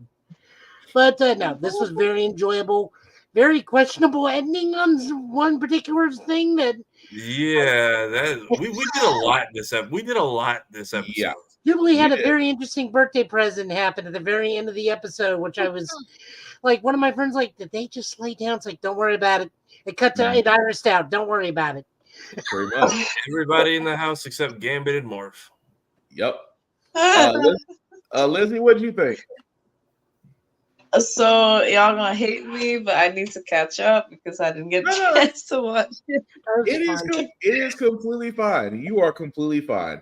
Yeah, my Wednesdays are loaded. I now have this, Abbott Elementary, Bad Batch, and then if I have time, Family Guy's in there somewhere now. I have to catch up on Bad Batch and Abbott It's Elementary. good. It's just you have competition now. I'm sorry. Yeah. What you gonna say, Joe?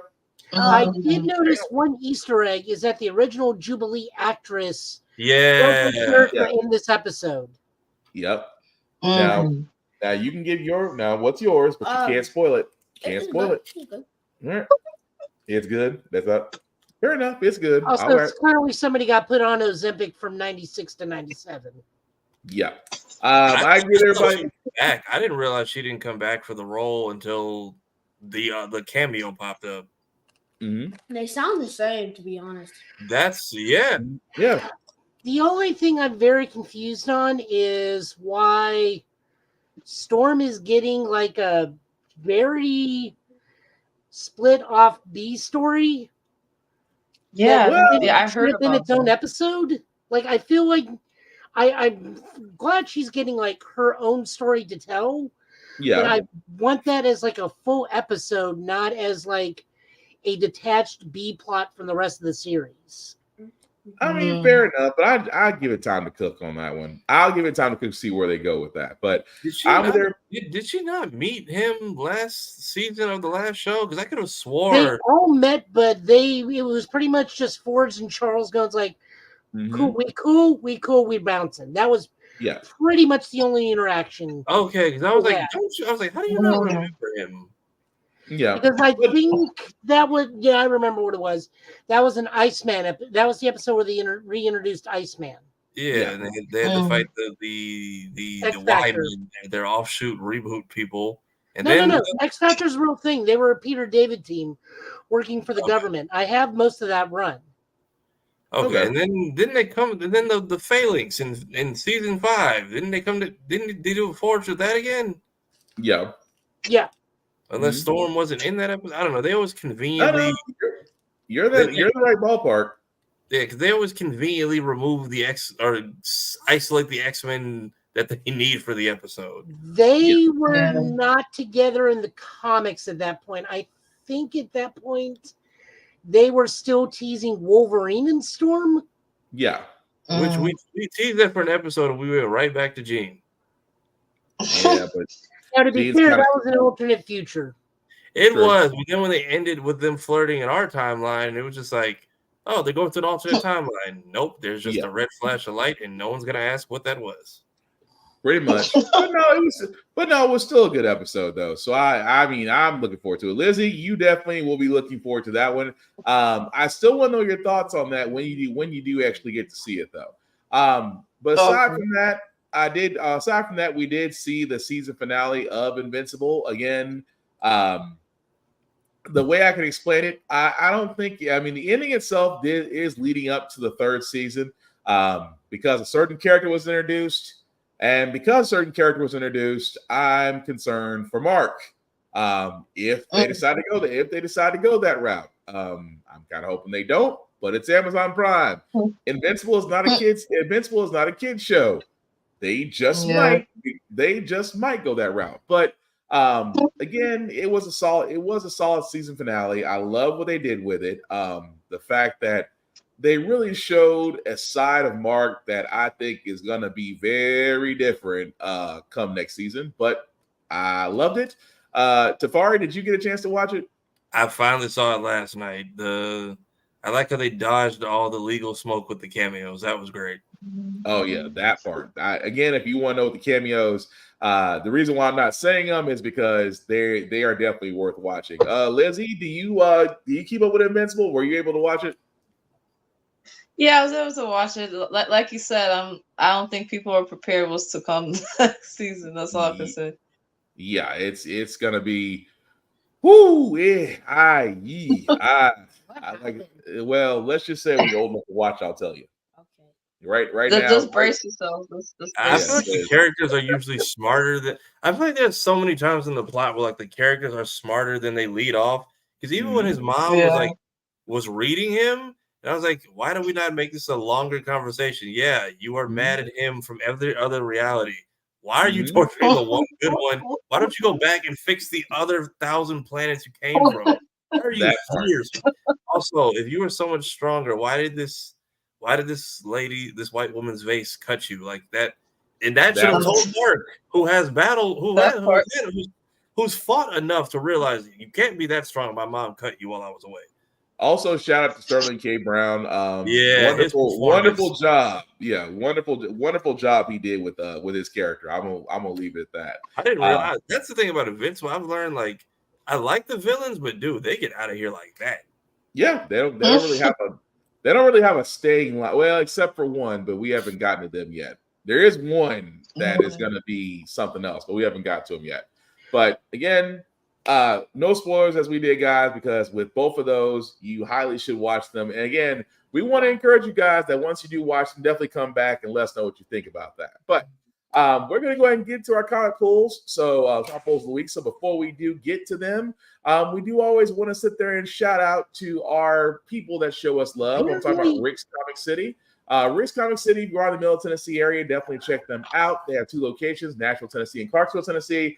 They are Nashville's #1 place for comics, for mangas, for collector's items, things of that nature. Definitely check them out. And definitely let them know that us here at Get Bit Podcast sent you. It doesn't get you any discounts, but lets them know because once you do walk into their stores, you basically see our handsome mugs on their television. So they show us love. So you want to show them love. So definitely check them out. If you are not in the Middle Tennessee area, guys, I cannot stress this enough. Support your local comic book stores. Support your local libraries. I cannot tell you, and I get it. Amazon is easy. Barnes & Noble is easy. The places that you can go to get books that have a Starbucks is easy, but it's just something about going to these places, especially these mom and pop places, the places that have just as many comic books, but might not be just as popular, or libraries, whereas you see Joe is holding our favorite library card. Read the banned books.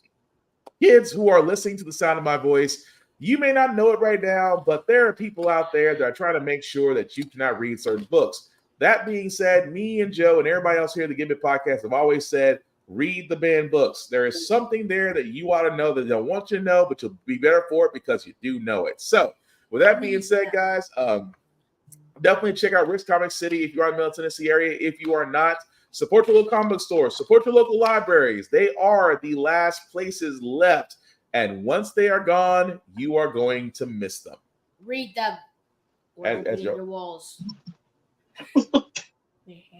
You do know you're in that group where you have a certain AR list you got to read, right? What?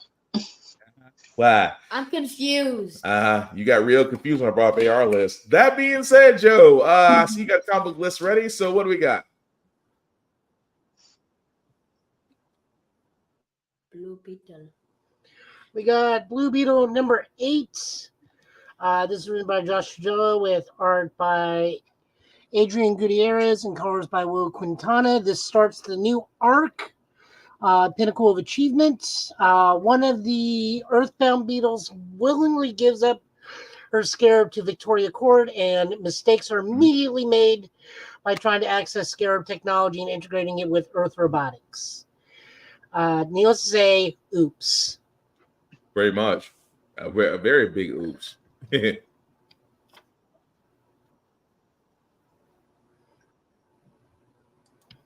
don't think we're that delayed this time. No, we're good. We're good. We're gonna roll. We got Ranger. Okay, we got Ranger Academy this time around.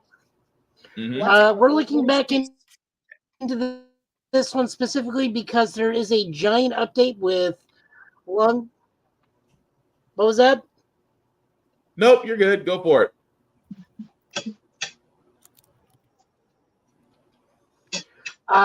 So we got this is written by Maria Ingrate Mora, with art by Joe Ming Yong, colors by Joanna LaFuente. This is just basically Paranoids at the Ranger Academy. The reason why we're looking at this is because we have a longtime villain, and I guess she had to go. So one of the longtime Ranger villains that became reformed at one point has a child going to this academy. Mm-hmm. And because of time travel shenanigans, she has two children. One, we don't know if one's the older or younger sibling. She also doesn't remember if her husband is currently a Power Ranger or was a Power Ranger, because time travel's a thing with her. It's Nadira. We're talking about Nadira from Power Rangers Night Force. Uh-huh. So we also go with Sage, who is being prodded by one of the other cadets to go back to the Green Ranger dormitory because apparently something befell this person's family member who also was instantly a Green Ranger. Oh, there you go. Oh, no, you're good. You're good. I accidentally clicked out because a message came out. I was like, God damn it. I'm back. You're fine. You're fine. Just want to make sure you're okay. Yeah, Go ahead, Joe. I'm good. I mean, the earthquake didn't affect us. Ooh, not the earthquake. This episode was fun. I think the big standout was the Nadira reveal, which was actually kind of funny. I enjoyed it. I kind of wish more was happening, but this is going to be a very slow burning book from what I can tell. But again, we get more Power Rangers lore, and this is probably going to screw with some of Shadow's theories and plans somehow. Every book the Power Rangers does usually does. Pretty much.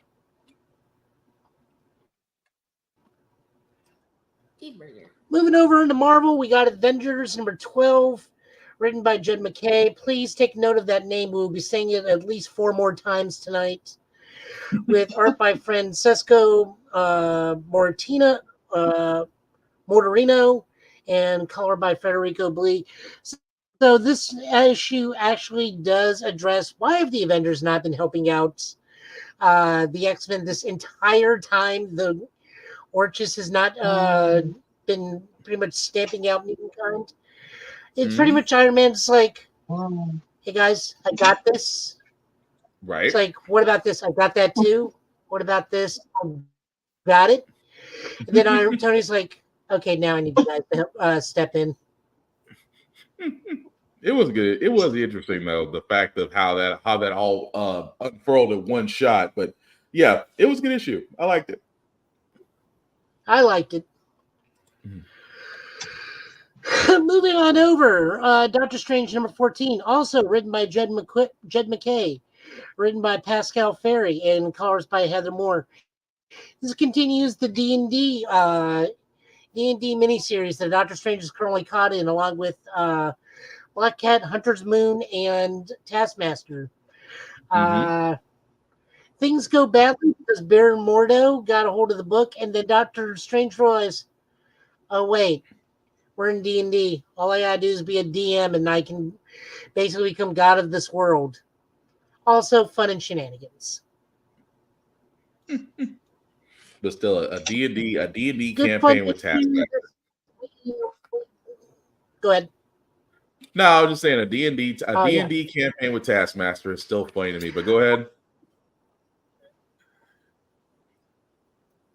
This is a good book. It continues to impress.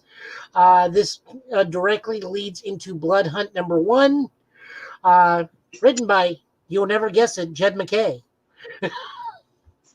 who, by the way, also got announced to be one of the principal writers of the 3 principal X-Men books. Nice. Okay. I think he's writing flat out X-Men. I think, yes. Because someone's writing Exceptional X-Men, someone's writing Uncanny X-Men, someone's writing X-Men. Yeah. And Jed MacKay is just writing X-Men. Moving on over, we got Sensational She-Hulk #7. This is written by Rainbow Rowell with art by Ig Guerrera and colors by D. Knief. The space station vacation with She-Hulk and Jack of Hearts gets interrupted by Jack's one-time love interest Ganymede, who swore to spend the rest of her life with him should she ever complete her life's goal, and guess what? She completed it. So now there's awkward tension everywhere. Pretty much. And then a fight. And apparently you can get speeding tickets in space. All she wanted was chicken fingers. All she wanted was chicken fingers.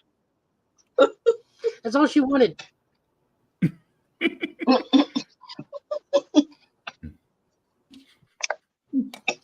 The book continues to just be a fun, easy read. It's a good palate cleansing book after you read so much other books. I love the art in this. This is like one of my favorite artists for She-Hulk ever outside of John Byrne. Nice.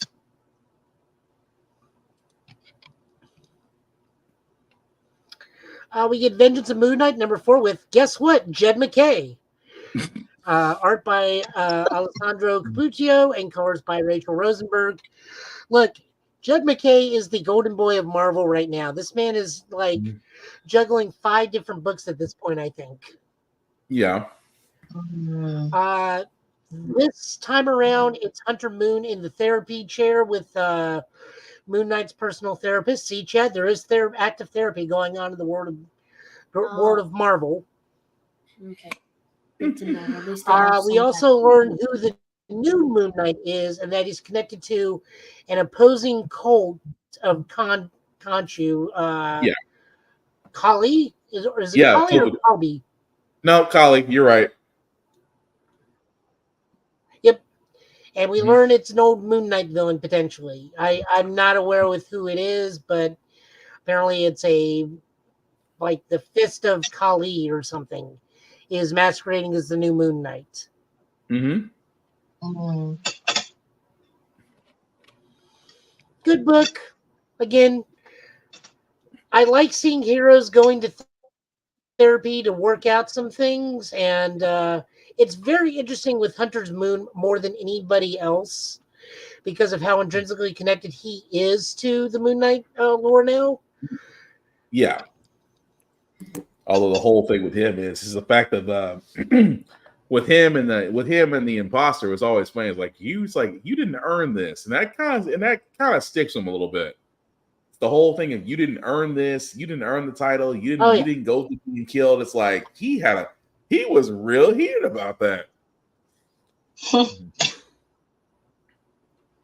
Almost Vegeta level. And then rounding it out, we get X-Men #33. This is written by Jerry Duggan. With art by Joshua Cassara and colors by Romeo Feraldo Jr. We just get a giant, big X-Men offensive. The X-Men are still taking it to Orchis. Wolverine, we get a scene of Wolverine doing what he does best to all those poor men and women of combing the sewers. We get to see Ms. Marvel ask Dr. Doom, can we please borrow your X-Men? We need help. That was still funny. To which Doom even calls them the X-Men of Doom. It was even though Ms. Marvel gives them a different name. It's like, we need the New Mutants, and now it's just like no one wants them to be called that, please. It was just funny that Miss Marvel used logic on Doom, and Doom acknowledged it.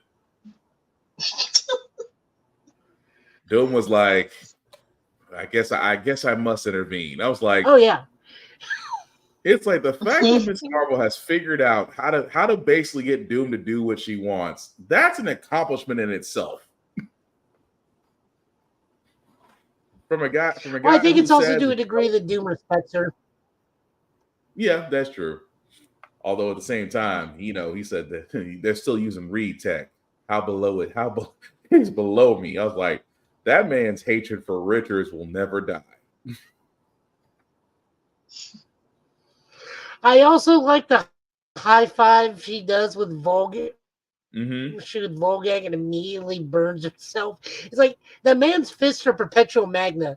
Why would you think anything high fiving that man was ever a good idea? That was still funny. It's like high five and hand on fire. It's like just yeah. But no, it was a good issue. I did dig it. And Wolverine is also low-key hitting on the lightning lady. I thought that was hilarious. Like, you got to keep trying to recruit me, Logan. It's not going to work. It's like all X-Men members have said that. Mm-hmm. Oh no. That man was determined. Yeah. Oh man. But no. Fantastic issue. I'm going to miss it because I think the next issue is the finale before the reboot happens. What's your question, Chad? Is this connected to all the House of X? Yes. Okay. This is the finale of it. Like, next month is the final issue, Chad, and then all of X-Men reboots again. Pretty much. Mm. So this is their overall crossover that's wrapping up. Oh. I was watching a 7-hour recap of what happened. How do you did you say you're watching a 7-hour recap? That sounds about right for Link. Where do you find 7 hours to? You know what? Never mind. YouTube, what else we got, Joe? on YouTube? On the YouTube, No, so there's a 7-hour recap of One Piece. So I mean, I'm trying to figure out where do you find the time to watch 7 hours or something. I don't. I never. The fact you said with a straight face is just mystifying and confusing at the same time. But look, Lord, children have better time management than we do. It's called summer vacation. It's called not having a. You know what? Let me leave that alone. It's called not having a job is what that is. But anyway, thanks, Joe, for that. I appreciate the comment polls of the week. So as we wrap this up, guys, again, I do want to thank everybody that liked, that watched, that let people know we're live. We'll certainly appreciate that. As we're wrapping up, guys, I do always want to allow people to really put themselves out there. Lizzie, because you're new, we're gonna throw you to the fire first. So do you want to let people know where they can find you and what you're about? yay, fire! Sorry. No, but you can find me on Instagram. That's where I am most of the time. I'm Lizzie Collins Love. I'm also on Facebook. You can find me at Anime Ink Art. I'm the owner of Anime Ink Art. I have a brand.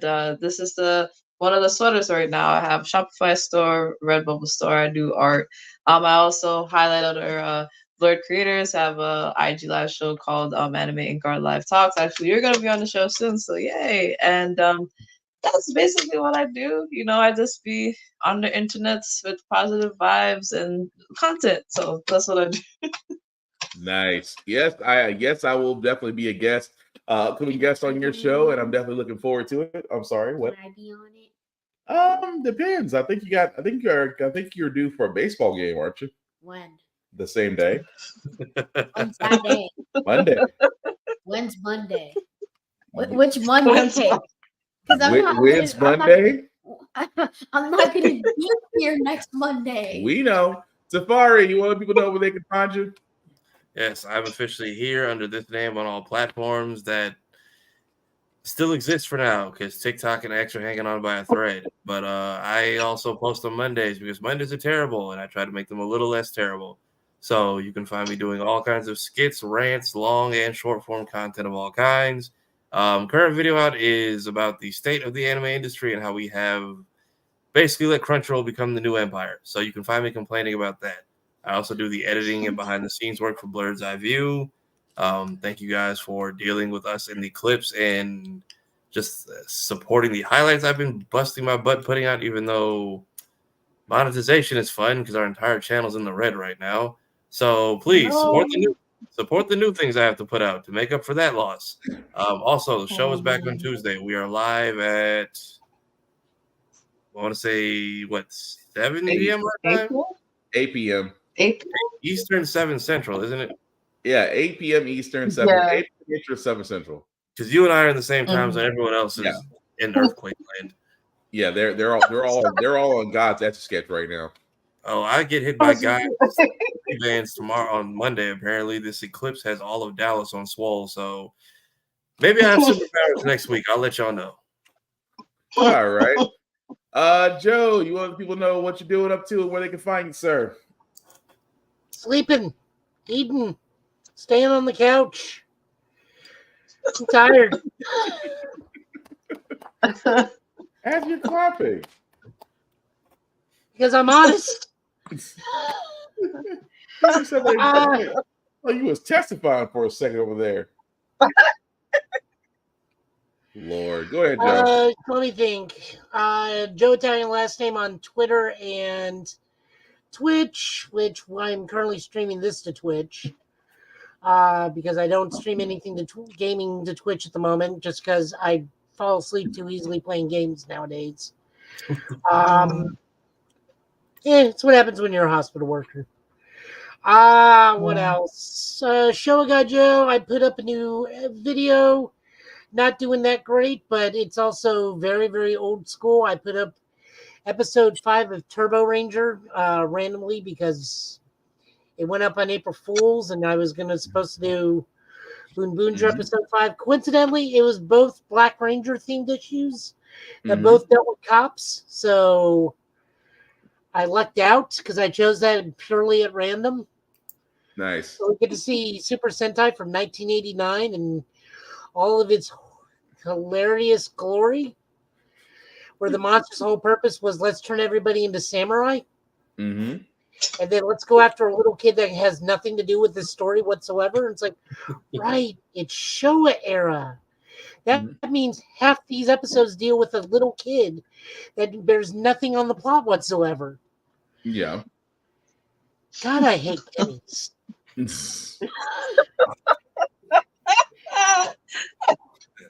Wow. So, I mean, what? I mean, in current era tokusatsu, we've given up the plot of save this random child for no reason. They're legit going after, all the monsters go after adults in the new series. I mean, you're not wrong, but damn. No, I mean, literally, this episode in Turbo Ranger, this dude, the whole plot starts with the Black Turbo Ranger and the rest of the Turbo Rangers out jogging for training. And the others can keep up with them because they're all high school students. And his actual thing in high school is like, well, I'm a track star. So I just like running and I can run alone. And then he just like runs into this kid. And then he ends up like running with the kid on his back the whole time. And at the end, it's like, I should have run with you guys to begin with. This whole time, it's like, none of this story in the middle was a plot that showed that you needed the team to be with you. Like, they only appear in like the last 5 episodes of the episode. Like, where did you learn the lesson while piggybacking this child? That's fair. But Show Guy Joe, sir, is where you can usually find his episodes. What about the streaming side? Are we still on the climb in Street Fighter 6, or have we stuck to Final Fantasy? No, now I'm just doing Helldivers and Tekken. I don't like some of the balance patches they did in Tekken. I have to find a whole new like wall combo route because the normal route doesn't let you do the wall grab anymore with Dragunov. Oh, they murked it. They've nerfed it. What else? TikTok, which is also holding on by a thread, as Tafari said, where I got more views by splitting my Turbo Ranger episode into 2 parts. So there's that. I don't agree with anybody or say anything on Twitter anymore. And that keeps my algorithm nice and clean because that means it can't like, let's show you some posts about politics. Like, No, I'll not say anything and disagree with all these. You've learned to stay. You've learned to stay out of the dark place. I do not have a dark place. Like all my stuff just is easygoing. All my algorithms are either tokusatsu themed or like right now democracy Helldiver themed. I can say that, but I stay on Twitter. It's still a dark place to me. But all right. Anything else you got? Anything else you got going on, Joe? I'll be at the Cherry Blossom Festival on Saturday. That's about it. Nice. I got my hands full for that. But thank you, Joe. As for yours truly, you guys can usually find me Blacks_Spartan615 on all the socials. I do reviews on almost everything, including gym stuff, because I like to stay in shape. Let me actually get the link because we forgot to put that back up. So the link at the bottom, I'll make that a little bit bigger for you guys to find. If you copy and paste that link into your browser, we'll take the link tree. There's YouTube, Facebook groups for all the podcasts. How the we got here, Get Bit, of course, on this podcast. Like, share, subscribe, let people know about it. We cannot do this without you. I stress this heavily enough because as much as we love to talk about this, people come up to us and tell us they love the show. We cannot do this without you. We're not asking for donations, guys. It's simply just liking and following and letting people know that we're live. A like and a share and a follow costs nothing but just a microsecond of your time. But we are grateful for everybody that watched, that liked, and are still hanging with us. We appreciate you tremendously. Aside from that, guys, I do want to talk about Blurred Station. What is Blurred Station? I keep bringing about Blurred Station because, again, we've always wanted something of our own that was similar to Netflix, except it wasn't going to try to take content, it wasn't going to raise prices, and above all else, wasn't going to give you junk. Blurred Station is basically for people of color, for blurs for us to go to, for television shows, for movies, for animations, for comics. It basically has it all at the price of $10.99 a month. So if you would be ever so kind to actually join us there, of course, you hit the Join Now button. Please select the Blurred's Eye View Offending membership, which is actually showing there. You can select any offending member that you would love. It doesn't matter. At the same time, as you see, it's $10.99 a month to where you'll be able to enjoy great content and still get food. That is a plus because if you ever notice these days, Amazon, Hulu, Netflix are all saying run your pockets. But here at Blurred Station, we are keeping it $10.99. After 36 months of paying $10.99, you will get the opportunity to own a piece of Blurred Station, which again is a whole lot easier than going to try to own a piece of Netflix, Amazon, Hulu, Disney Plus. We're paying a boatload of money for just a small share. Where 36 months at $10.99, you'll be able to do just that. And again, if you're a content creator, your content is yours to keep at Blurred Station. They just want a cut of the profit. They want a cut of the distribution, as well they should. So again, if you do want to have your content on blurredstation.com, please, guys, you have to sign up for it first. Once you're signed in, you'll be able to reach out to the owners of Blurred Station and then go from there about having your content shown. Because again, we can only do what we can once we have our own platform. And until we actually have it, like we do now at Blurred Station, you can definitely do it there. Aside from that, guys, we will definitely be back here next Friday, same Get Bit time, same Get Bit channel, with news of the week. And hopefully be having some better news because, like I said, Phil Spencer, don't tease us about Gears of War 6. I'm so serious. But as we wrap this up, guys, Lizzie, Tafari, Joe, any last words for we call tonight, people? Hang on. Just have a good weekend and take care of yourselves. Tafari? I will see y'all whenever the gods are done blocking out the sun. Dang. Joe? I think Ghostbusters is taking its promotional material too far. We had lightning strike to the Statue of Liberty. There's an earthquake in New York. A cold front moving in. I want to know how much more we're willing to put in to this promotional budget. I knew he was going to say that. Okay. I knew it. They're taking the sun next. Yep. The sun. I forgot. We're taking the sun. We will do anything to make sure we make more money than Godzilla next week. Jesus. The only thing about the earthquake with me, I was at work. I was in the bathroom, so I mean, if I died, I died. If it was stronger, but that's just a funny story. It's a funny story about it. I was sitting on the toilet. Of all the ways to places go, to be, right? Take the Dragon approach. I mean, thank God it was a 4.8, which is crazy to say, but it's just like, I can't move. I'm doing my business, so at least it shaked for 50 seconds. I mean, I die. listen, I die. if I die. Like, what am I supposed to do? I can't run. Like, if the ground shakes beneath me, I'm just clocking out for the day. That was an act of God. And if it comes back, if it spins the block, I'd like to be at home. That's all. Chad, bring us on home. What's your last thing you want to say at night? Join Border Station. I will end up in your walls. Oh. Okay, that's one way to promote. With that being said, guys, that's enough. Thank you. Like that. Let's not shove things down people's throats. That's not that kind of show. Come on now.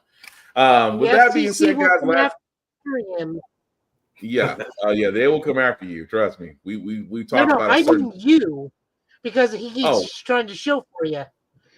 Yeah, I was gonna say I was worried about that. I was gonna say like the GTA guy, but the last thing I'll say about Give It Podcast, guys, is that about fandoms, we know them, we love them, we debate them, we argue them. The one thing that we don't want to be is toxic gatekeepers. We don't want to be people that want to keep people away from these fandoms, nor do we want to sit there and dislike somebody because their tastes are different than ours. The reason why these fandoms are existing is the same reason why we love sports, why we love news, why we love everything around us, because they bring people together. They open up worlds, they open up ideas, they open up imaginations, and most importantly, they're the reason why we can congregate and talk about our fandoms with love. And the only way we can do that, guys, is with peace and openness. And in the words of Will Wheaton, don't be a dick about it. So, that being said, guys, that's going to do it for this podcast. Again, thank you, Lizzie, for being on. Thank you, Tafar, for being on. But aside from that, guys, we will see you next Friday. Aside from that, take care of yourselves and each other, and we'll all get through this. Peace. Cheeseburger.